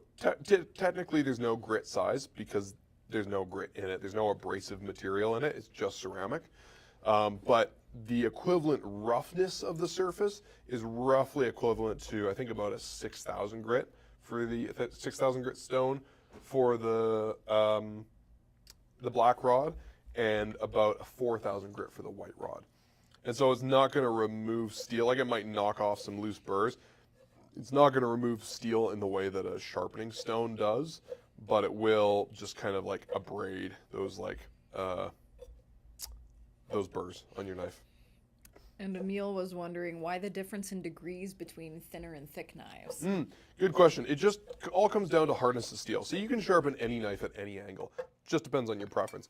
The problem is when you have really soft steel, like if I sharpen my Henkel's knife, which is, you know, like a mid-range Henkel's, made from a steel that's substantially softer than this knife, I can sharpen that to 15 degrees, but it's gonna lose that edge faster because that edge is, that point is a little skinnier and it's just weaker. Whereas with a harder steel and even a thinner steel, you can sharpen it to a finer degree and you can make that edge, like not just the very edge, but the whole bevel skinnier. And because of the hardness of the steel, it's going to be able to hold up and not lose that edge as quickly. It's also going to be more delicate, right? And so if you are cutting on something really hard, like a glass cutting board or bamboo, your knife is going to still dull really quickly. Or if you cut something hard like bone or the stem of a squash, you're going to chip that knife more easily. So it's all kind of a balancing act when we're talking about angles. And you can sharpen it however you want, but that's just sort of the general rule that we follow for, like, you know, entry-level folks just wanting to sharpen their knife. Okay. Whoop. Oh, missed. Pavel is wondering, what do you think is the best length for Yanagiba and Tsujihige for home cooking? 240 or 270? I'd say 270. Yeah, I'd say 270. All day. Yeah, 240 is just not that long. And the whole point of a Tsujihige is to make as few cuts as possible. Yeah, 300 is probably pushing it for like regular home cooks. And like I got my dad at 240, I think. And it's great for carving turkey. Like it's still plenty big enough. But for me, I have a 240 Gyuto, so 240 Tsujihige would just be repetitive. And even if all you have is a Santoku, like I would still get a 270 because you're not going to end up wishing you had a longer knife. I'd say a 240 Tsuji is also like kind of your perfect sandwich knife. If you're like working in more limited space and you're doing a lot of lunches for yourself, I like it for Totally. that. Yeah. About honing rods, Patrick was asking, follow-up question, how lightly should one press against the honing rod? And how does one know when the knife has been sharpened one too many times, i.e. end of life? Okay. How hard? Not at all. Contact the knife to the rod. That's it. The knife is barely touching the honing rod here. I'm not applying any pressure intentionally. So that's it. It's just contact. When your knife is like dead, quote unquote, there's a couple of ways to tell. If your knife is well and truly toast, you won't have any knife left. Like I've seen chef's knives that have been used for decades, and it's literally like a toothpick. Like it looks like a boning knife or a fillet knife, and you're kind of out of knife at that point. Until you get to that point, you can always sharpen it and bring it back to life. With Japanese knives, they're built with two edges that are mostly kind of parallel to each other, and then they bevel down to a point. That's what we call the primary bevel. That big shiny piece of steel there, that comes down to a point like a triangle, and then you have the secondary bevel, or just the edge, which is right here, and that's sharpened at 15 degrees. So the Japanese knife, when you sharpen it, you put it flat on the stone and you sharpen that whole bevel so that every time you sharpen the knife, it stays kind of at that original thinness. If you don't do that, eventually the steel gets thicker and thicker and thicker, and it will get to the point where it won't really cut, or you'll sharpen it and it'll go dull almost immediately. And so all you need to do at that point is thin it a lot. So my suggestion is to thin, if you have a Japanese knife, thin it every time you use it. Thin it every time you sharpen it. I don't have one here to show you, but Western knives, like my Henkel chef's knife, tend to taper more gradually from the thick spine down to the fine edge. And so they're harder to thin. It's a bit more advanced, but you can establish a bevel on them, or you could use like a belt sander and just thin out that bevel a bit. Yeah, but until the knife gets down to like a toothpick, you can still sharpen it and still make it go. Cool. Well, next step of the tabbouleh, we're going to do some shallot. Now, shallot's really intense and fiery, and so we're going to cut it quite small. We don't want to just do a small dice because that's still going to blow our head off if we get a large chunk of it in our tabbouleh or our salsa or whatever we're making. So we're going to do a Brunoise, which is just a very, very small dice. So we're going to do exactly what we did before with the onion, but on a much smaller scale. So we're going to do the horizontal cuts first. I'm going to angle the shallot so that the root is away from me. And I'm actually going to use the tip of the knife, and I'm going to kind of swipe it through carefully with my fingers on the very top of the shallot so I don't cut myself. And I'm just going to break up those layers a little bit. And then I'm going to come down using my index knuckle to help guide the knife as close to the last cut as you can make it. Each cut should only be separated by 1 millimeter or 2. And again, we want to leave that root end intact so that everything holds together. And if you have any loose pieces, you can kind of just tuck them under the shallot. And then we're going to come across, and again, we're going to make our cuts about as close together as we can get them, more or less. Maybe a little bigger than that, depending on your skills. But we're going to make them very close together, about 1 millimeter apart. And then, there you have it, Brunoise shallot. And so this is a great cut anytime you have something really strong that isn't getting cooked, that you want to break, not be too intense. If you're adding raw garlic into something, if you are adding raw, like hot chili, like, raw jalapeno into something, that's a great way to cut it, especially if you're sensitive to heat. If you are doing a really fine garnish, say you're doing, what's the stuff you put on oysters? Mignonette. If you're doing a mignonette for oysters, oysters don't have a super strong flavor as it is, so you just want a few tiny little specks of shallot in there. Or you could do a really like confetti-like garnish on a dish. If you have like a few different colors of peppers, you can make like a little sauce with some confetti pepper bits in there, and use that for presentation. So it's great anytime you want to incorporate something really strong or something really colorful without taking over the dish.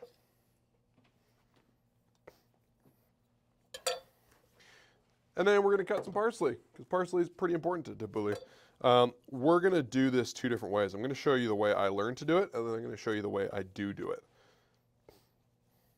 So the first way I learned to do it was in pretty traditional restaurants. So parsley has a main stem. It's got 2 little arms that kind of come off like so. Hello. And then it's got a head up here. So you're going to just pluck its hands off, and then the head, like so. And I find that following that kind of shape makes it a little more efficient to pluck the parsley. You can also just take a stalk of parsley like this and just pull the top off, but you do end up with more stem, so if you're not a fan of stem, that's something to be aware of.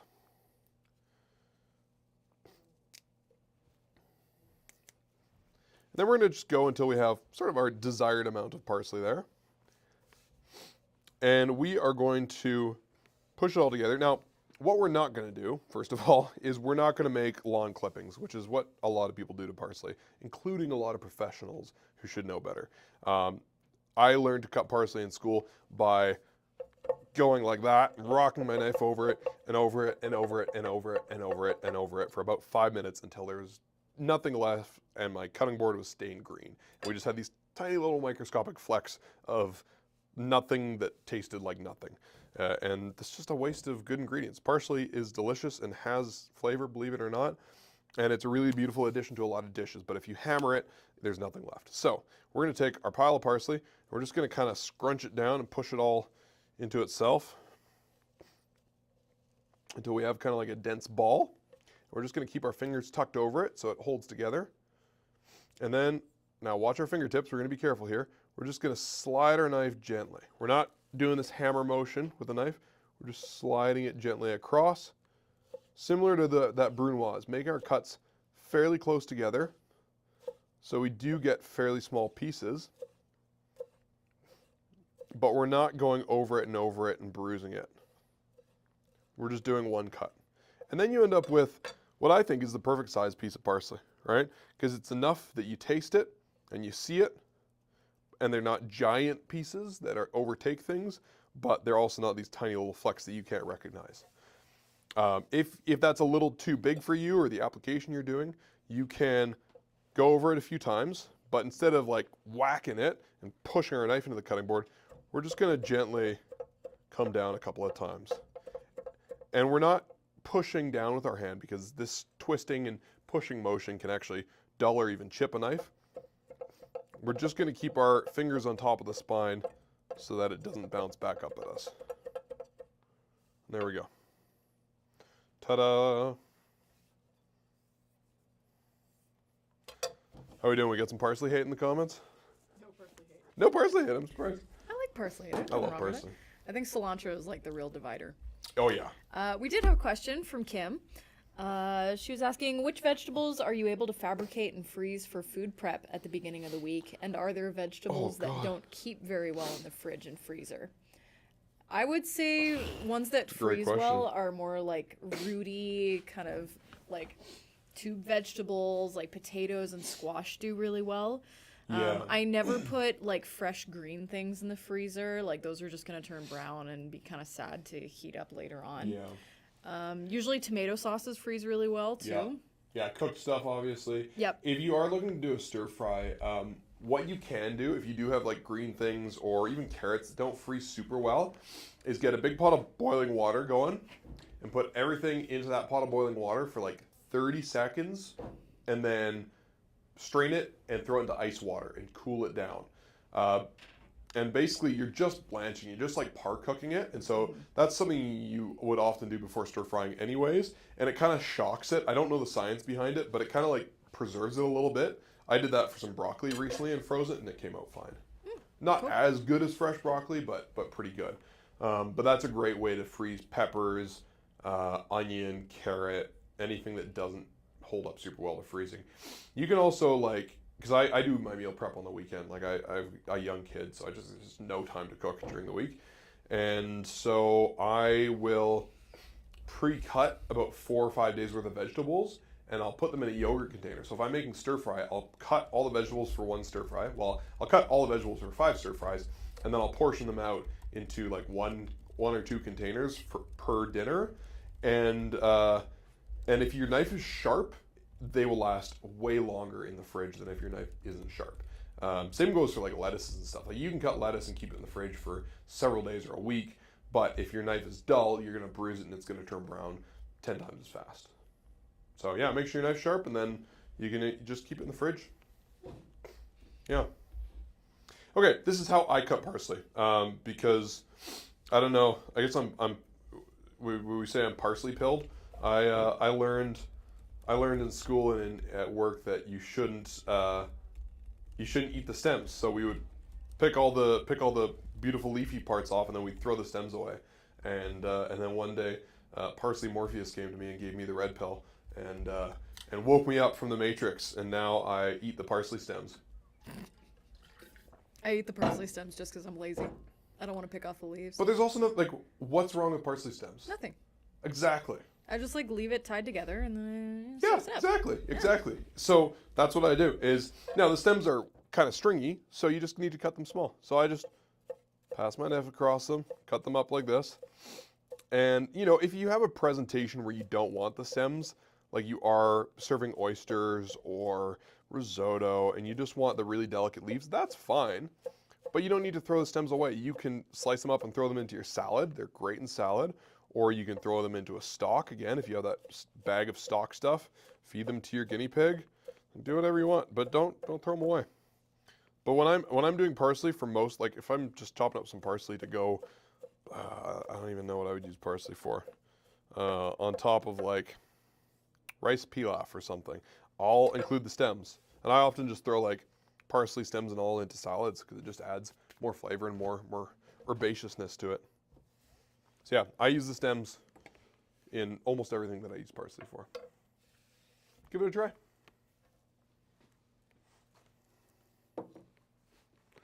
All right, I'm gonna do a little cleanup here before we move on to the next thing. We've got a few things left to show you guys.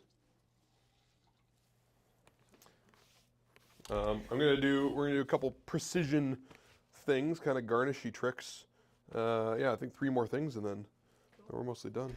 Charminator wants to make sure that you will cut the garlic with the Maguro Bocho. Oh God, yeah, I forgot all about that. Yes, yes, we will. And also, while you're doing some cleanup, a little bit off topic, but still good.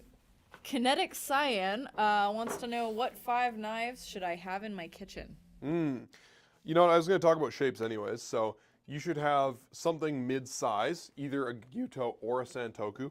I have both, but one of these two you should have, because these are just your multi-purpose everyday knife for cooking most things.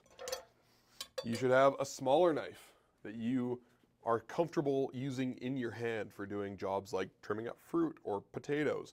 I like a 135 millimeter petty for working on the cutting board as well. And then the other 3 knives should be dictated by what you like to cook. So if you eat a lot of meat, get a Sujihiki, a longer 270 millimeter or 300 millimeter slicing knife for carving roasts and that sort of thing. If you eat bread, get a bread knife, right? You can use your Gyuto for bread, but a dedicated bread knife is a great tool. If you eat vegetables or you just love doing like prep work, a Nakiri is a great knife for that job. I was actually going to use this guy next. This guy has a really flat edge, so it makes a really clean contact with the cutting board. And so you just get really clean cuts every time. If I had to have just 5 knives, I would have Gyuto, Nakiri, petty, boning knife, Sujihiki, and that would be my set of 5.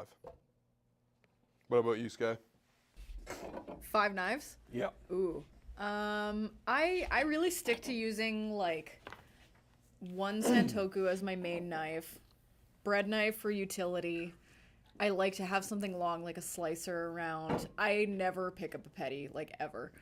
I didn't think I would, but Yeah. do you have one? Not anymore. My mom took it. Oh yeah, I was gonna say, because I didn't have one for like 10 years, and now I use it every day. I am in the market for a new one. I'm thinking I'm gonna get a Masashi petty because that's a blacksmith I don't have any fantastic knives from yet. So I'm eyeing a Kuroshu petty at some point. And then a cleaver for like stocks and stuff. Yeah. But yeah, just like really diverse utility ones. Like for most stuff that I do in my kitchen, it's just like one chef knife.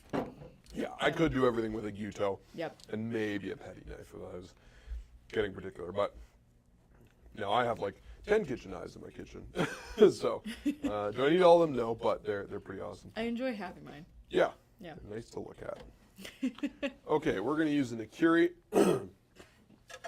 And we're going to just show you a trick for getting good at knife skills. This is just something you can practice. I love radishes. I put them in salads a lot. I put them on tacos quite often. And this is how you can practice getting your cuts small and precise. So we're going to trim up just the very end there. And then we are going to curl our claw over. We're going to use the knuckle of our index or middle finger to help guide our knife. And we're going to lean our head over and just make the smallest cut that we can. And it doesn't matter if it's shitty and we fail at first. We're just going to practice. We're just going to slide the knife forward and then bring it back up and bring it back just a fraction of a millimeter. And we're just going to make our cuts as close to possible, or as close to each other as possible. And obviously I've done this a few times, so yours might not look like this the first time you do this. But this is how you get good, is you practice. And I know that's the answer nobody wants to hear, but it really is true. The only thing separating you from a professional chef when it comes to knife skills is how sharp your knife is and how much practice you've had. So if you get a good sharp knife or you sharpen your knife and you just spend some time practicing, you'll get there. And yeah, and then you can speed up eventually, but it's a lot like playing an instrument, right? When you're learning how to play piano or guitar, if you try to speed up too soon, you're going to end up playing sloppy. You're going to end up kind of like, you know, blending notes together or missing notes, and it might sound decent, but a skilled musician will listen and hear a lot of sloppiness. So when you practice an instrument or you practice your knife skills, practice playing slowly for as long as possible. And eventually you can get fast.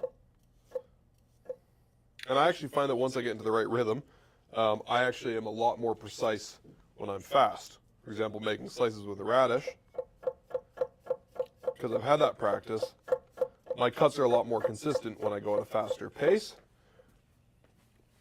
But I didn't get there overnight, right? Like I took my time practicing and learning those skills. So yeah, just practice. Try to prepare dishes that require you to do some fine cutting or cut a bunch. You know, if you have the time, maybe you're making bolognese and you would normally throw your ingredients in the food processor. Instead, challenge yourself to Brunoise everything for your bolognese. If you have the time. Again, like if you don't have the time, don't worry about it. But if you want to improve your knife skills and you have a bit of time in your hands, just practice those cuts. You know, come up with a dish or look up a dish that requires lots of vegetable cutting and then make it. And you'll be better by the end. While you're resetting your station there, we got a couple of questions. Sure. Do you think getting a carbon steel core knife is worth it instead of a plain stainless steel? Yes, maybe. Depends on you. So what this person's talking about is there's two main families of steel. We're talking about knives. Stainless steel, obviously, doesn't rust easily. Then there's high carbon steel. High carbon steel can rust. People like it for a few reasons. A lot of folks will say it takes a smoother edge. A lot of folks will also debate that, but it tends to have really good edge retention, be super sharp, and one of the things I like about it most is that it changes color and oxidizes. It'll darken with time and build a patina like this, sort of. The steel will go from being shiny and new to darkening and looking more rustic over time. And so there's a few reasons why you would pick carbon steel. Granted, you know, knives like this Ryusen, this is made from a steel that's stainless, but it's just as hard and high performance as a carbon steel. So there are stainless steels that are just as good or even better than carbon steel. But if you like the kind of soulfulness and the changing in color, the patina of carbon steel, I think it's totally worth it. Really all you have to do is wipe it off, dry it really well as soon as you're done using it. If you're going to set it down, even for like 10 seconds, definitely if you're going to set it down for a few minutes, you got to wipe it off because it can rust in that time. Different steels rust at different rates, but as long as you're cool with maintenance, I always tell people, like, if you like cooking in cast iron or you like listening to vinyl records or polishing your own boots, you'll enjoy carbon steel. If that stuff all sounds like a pain in the ass, don't buy a carbon steel knife. Does that make sense? I think so. Kim was asking, is there anyone at Knifewear still doing the Cleaver Challenge? And what's the next company knife challenge? I don't know about that. That was kind of very much directed by the Calgary manager, Colin, and driven by his like unburdened passion for the Bocho. He loves the Chinese man cleaver. Loves the cleaver. Yeah. Yeah, I think the last challenge I did was I wrote a blog post probably about a year ago now where I just used the Tojiro Child Santoku. Like I used that exclusively for a month, which was sometimes fun and sometimes kind of a pain. Yeah. Yeah, it's still not great have for it. carving a roast. Yeah, really not. It regularly goes through the dishwasher, and my husband cut himself pretty bad on it the other day. Oh, no. So it's still sharp somehow. Yeah, I like yeah. the idea of just using one shape. Yeah, I think that's I fun. am not the person to use just a small paring knife, but I have been challenging myself to use it more. 135 petty, because it's impressive what you can get done with one. Oh, yeah. And it's I think we all have like our grandma or our aunt who like is afraid of knives and will only use a knife this size. And so I just like to kind of like, I don't know, I guess walk a mile in their shoes or something. I would challenge people to use a 240 Gyuto for everything because it's a great knife size. And once you get comfortable with a knife that big, it's pretty awesome. Yeah. Okay, so we're going to do a chiffonade. This is just a fine cut, which is really good for delicate herbs. Basil is a beautiful herb, and often I'll do a more rustic presentation where I just kind of rip it up and drop it onto a caprese salad, like so. But if you do want to slice it up, you want it to be a bit more mild, or you just want a more finessed presentation, we can do a chiffonade. So if you have a really flat leaf like mint, you can just lay them in a stack. But because basil's kind of curly, we're going to roll it up ever so gently. We want to be very gentle with herbs like this because they can get bruised very easily and then they start to lose their flavor. So nice roll like that.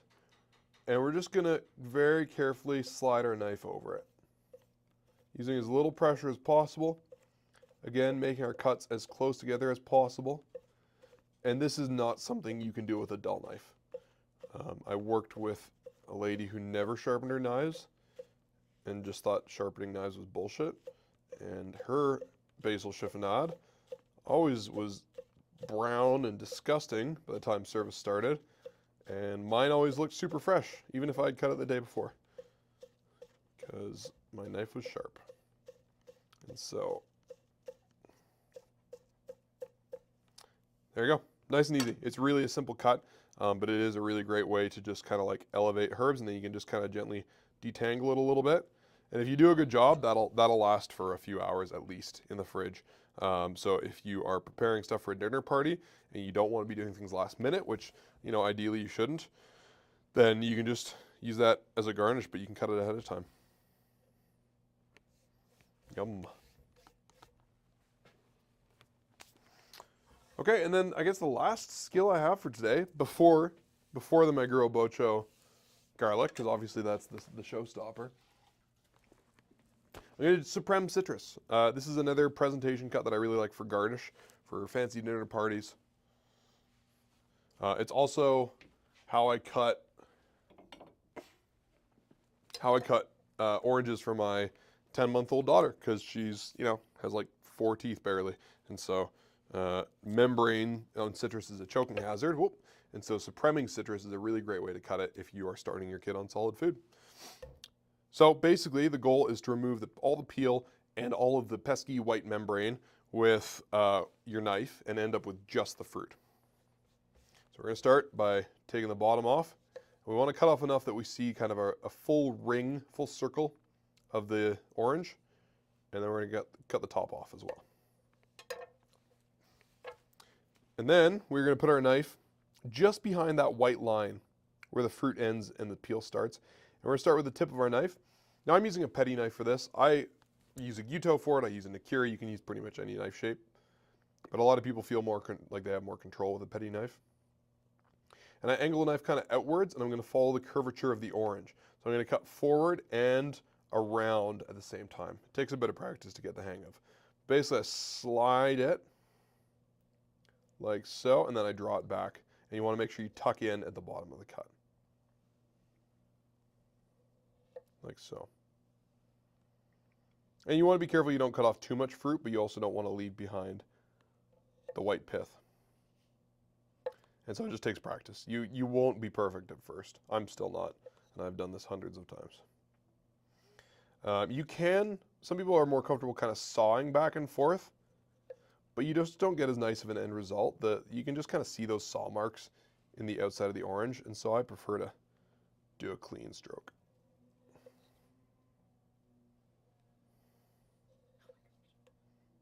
What?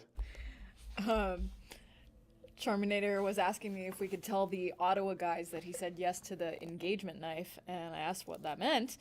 He said apparently his girlfriend got him a Masashi Kuroshu Gyuto, which they nicknamed the wedding knife because it was a perfect knife, and when she got me that, she proposed to me, and I said yes. Oh, congrats. Oh, congrats. That's amazing. That is so incredible. Yeah, that's super exciting and happy, so congrats, Charminator. Being married is literally the best. Congratulations. Pretty great, yeah. If you find the right person, it's pretty fantastic. Yes, big caveat. Yeah, no, that's pretty exciting. And a knife. If your partner bought a knife to propose to you with, like, done deal, man. Like you're dream girl for yeah, sure. That's the dream person for sure. Or it's not, because my spouse really likes knives and always manages to justify for me when I want to buy a knife. I say, oh, I really want to buy this knife, but, you know, I probably shouldn't spend the money right now. And they're just like, yeah, go for it. Like, you deserve it. Fuck, you're not making this easy for me. So that could be a problem. We'll see. Anyway, so now we've got all the peel removed there, right? We just got beautiful orange. So we are going to cut out the flesh from the membrane. You can kind of see that, like, I don't know, pattern there. And so we're going to cut in between those lines. We're not going to cut on the lines because that's not going to accomplish the goal that we want. So we're going to line our knife up with that line, and then we're going to cut right next to it, right to the right of it. Then we're going to go to the other side of the segment, and we're going to cut on the left side of the line.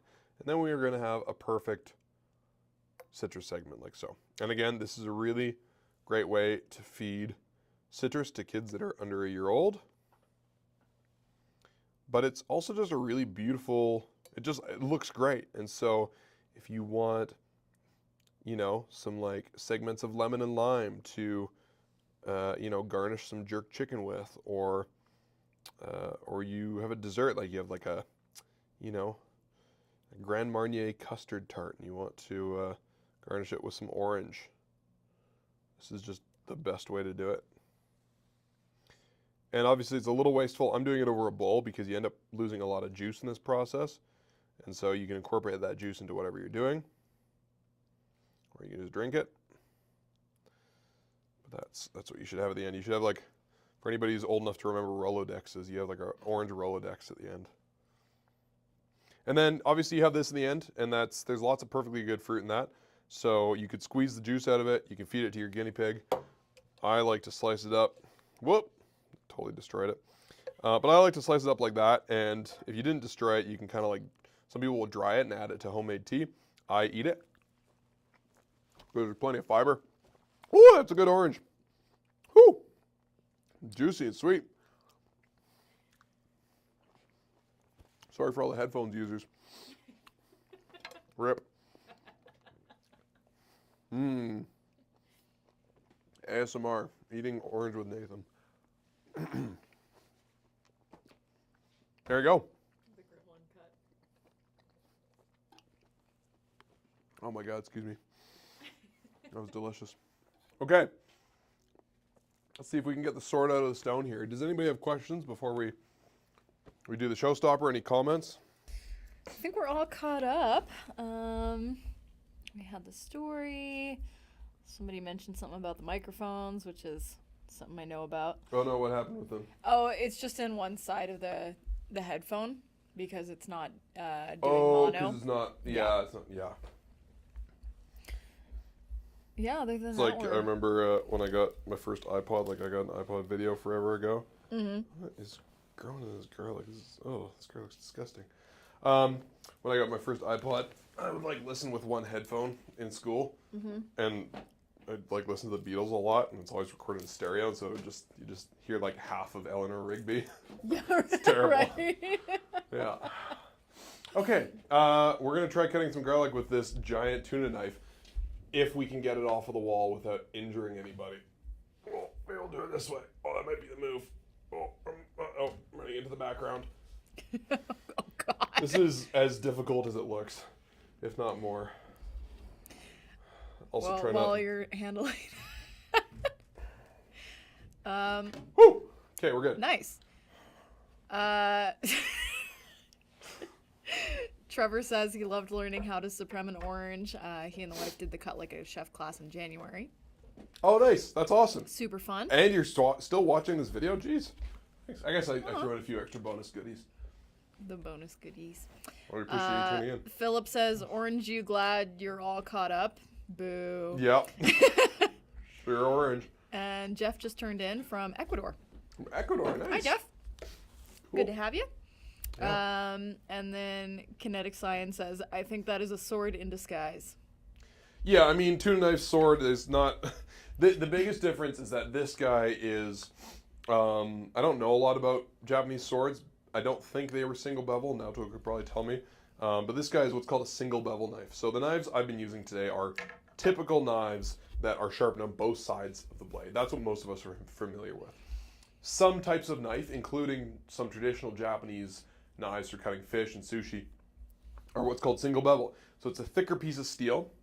There's a hard steel on one side that forms the edge, and then you've got a softer piece of steel on the outside that is helps stabilize it and stop it from cracking and breaking. You can look closely, you might be able to see. You can barely see the whole thing. Oh my God. The cladding steel is on this guy is Damascus as well.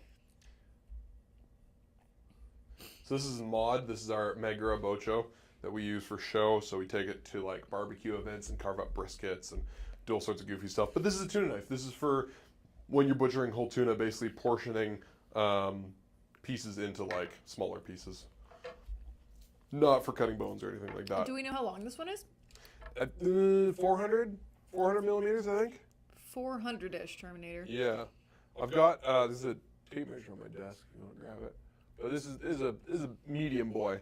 They get much larger than this. They get to the size really you need like 3 people to operate them. One guy on the end with like several towels wrapped around the tip so he doesn't lose all his fingers. It's pretty wild to see. Patrick is wondering if we need a special license for this one. No. In Canada, we're an open carry province. You can carry a Maguro Bocho wherever you want. There's a couple of times that I've had to ship one of these knives, and every time we do, sorry. often they get like rejected at customs because they're like, this is a weapon. So there's been so many times where I'm like taping multiple boxes together to like craft one long enough, and then I'm writing like, this is a tuna knife, kitchen knife for cutting fish. Yeah, like right? on the box. Like, I promise sucks. this is not a sword. Yeah, right? Oh, man. Yeah, so Francis in Vancouver, who's really good at sharpening, he sharpened this guy up and sent it back to us. So we're going to cut some garlic with it. So should I do it like this way? Or should I do it like properly, like how I would do it? I think both. So I'm going to cut the end off. And now I always like to smash my garlic. I'm one of those people that smashes it on their knife just to peel it. Keep my fingers away from the edge. Try not to like bend the blade of this several $1,000 kitchen knife. So what do you say, mince? I think he just said cut earlier, Okay, well, we'll see. but I would do a mince.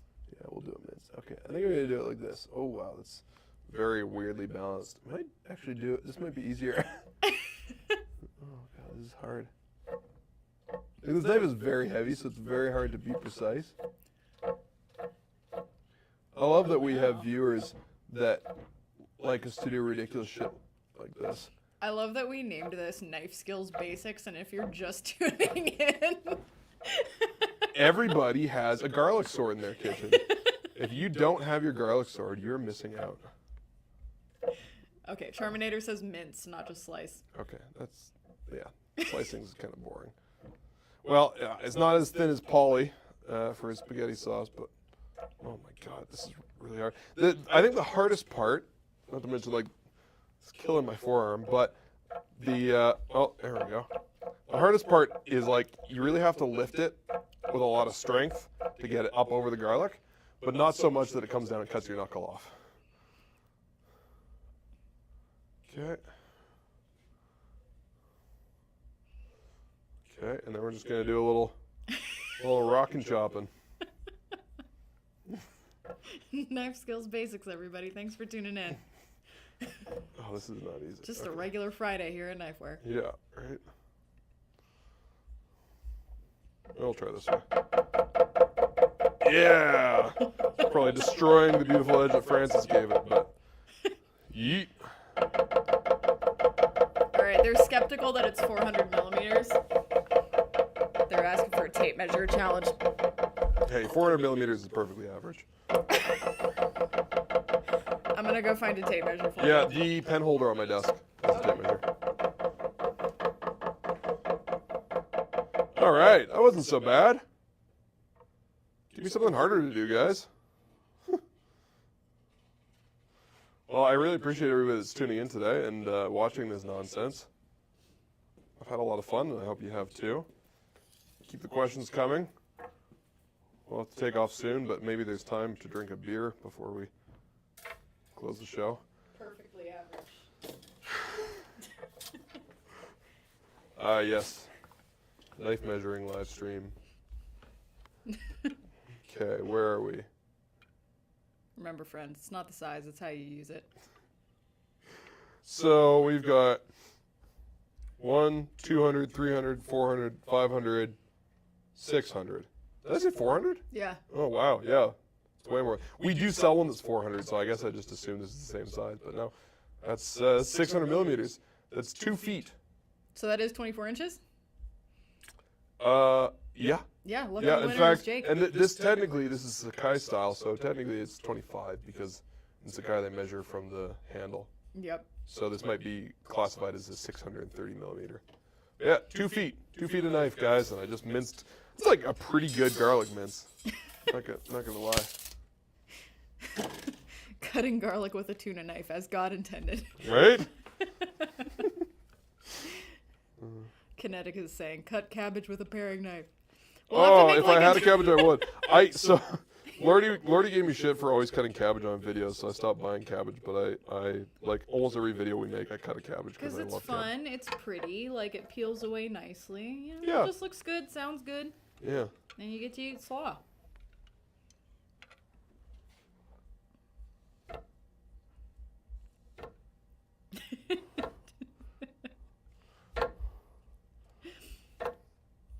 It's a single bevel knife, so it cuts unevenly. I'm not getting very thin cuts. Let's see if I can shave a radish. How do you feel about grabbing a couple of beers, this guy? I feel very strongly about it. Okay, fantastic. It is Friday, It is Friday. and I am ready to enjoy a couple of beverages.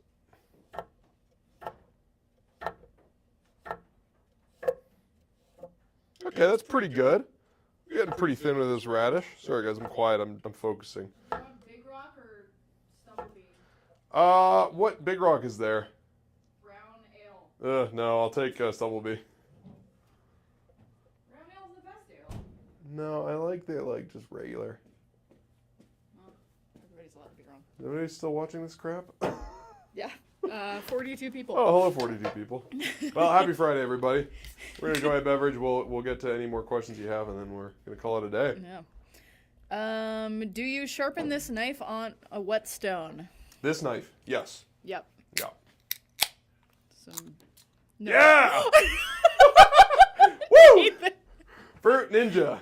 I was very worried I was gonna cut off my hand. You know, Colin failed to cut off my hand, so I figured I should try. Oh my god.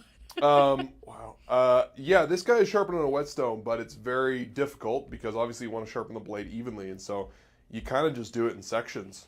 So you just do like a few inches, and then a few inches, and a few inches, and it's just a slow, long process.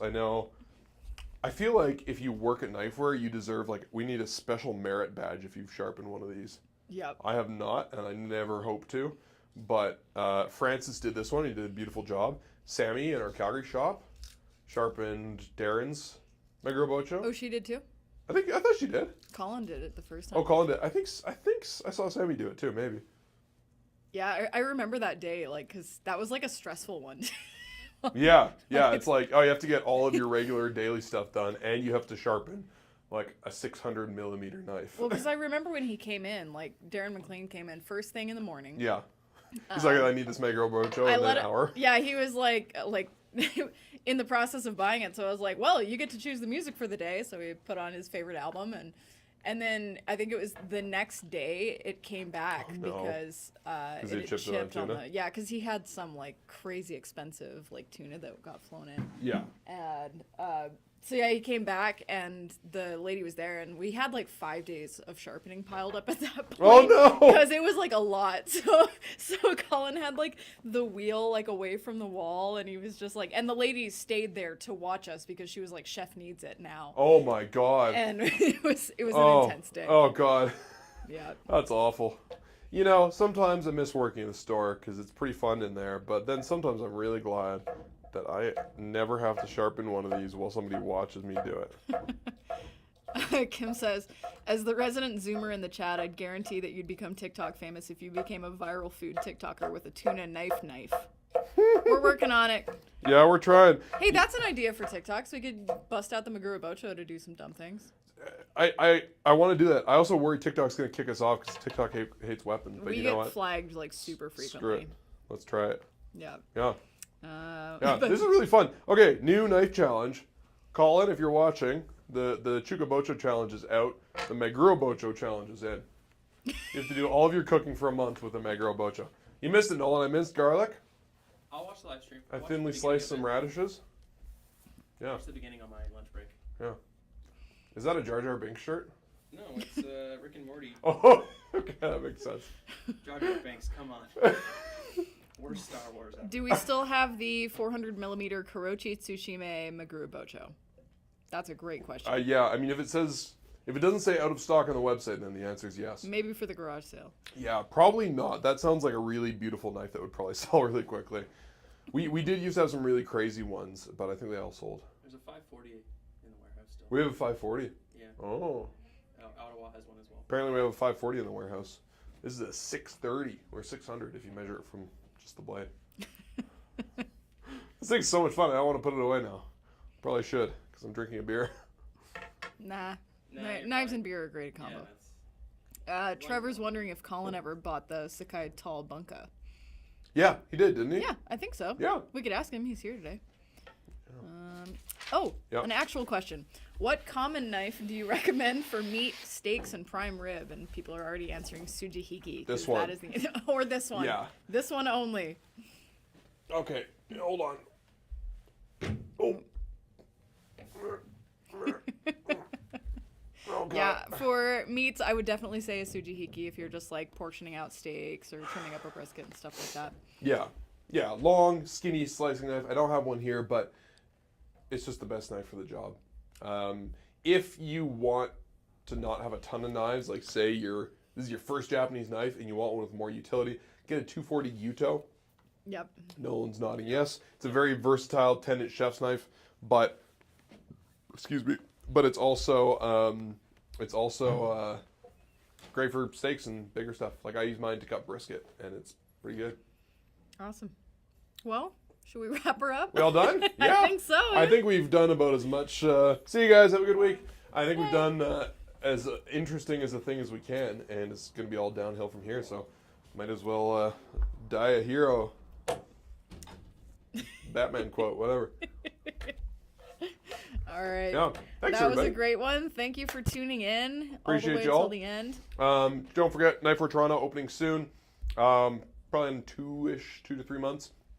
But we are hiring, so if you're interested in a job in Toronto, check the website. There's a link on the front page.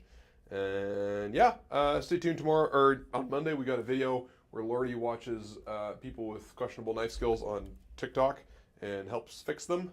And this week, Chris and Chris went through their knife collections and had a ton of great stories, even shed a couple tears. And so it's pretty awesome video. I recommend watching it. And if you want to level up from what you learned just now, go watch our Advanced Knife Skills live stream.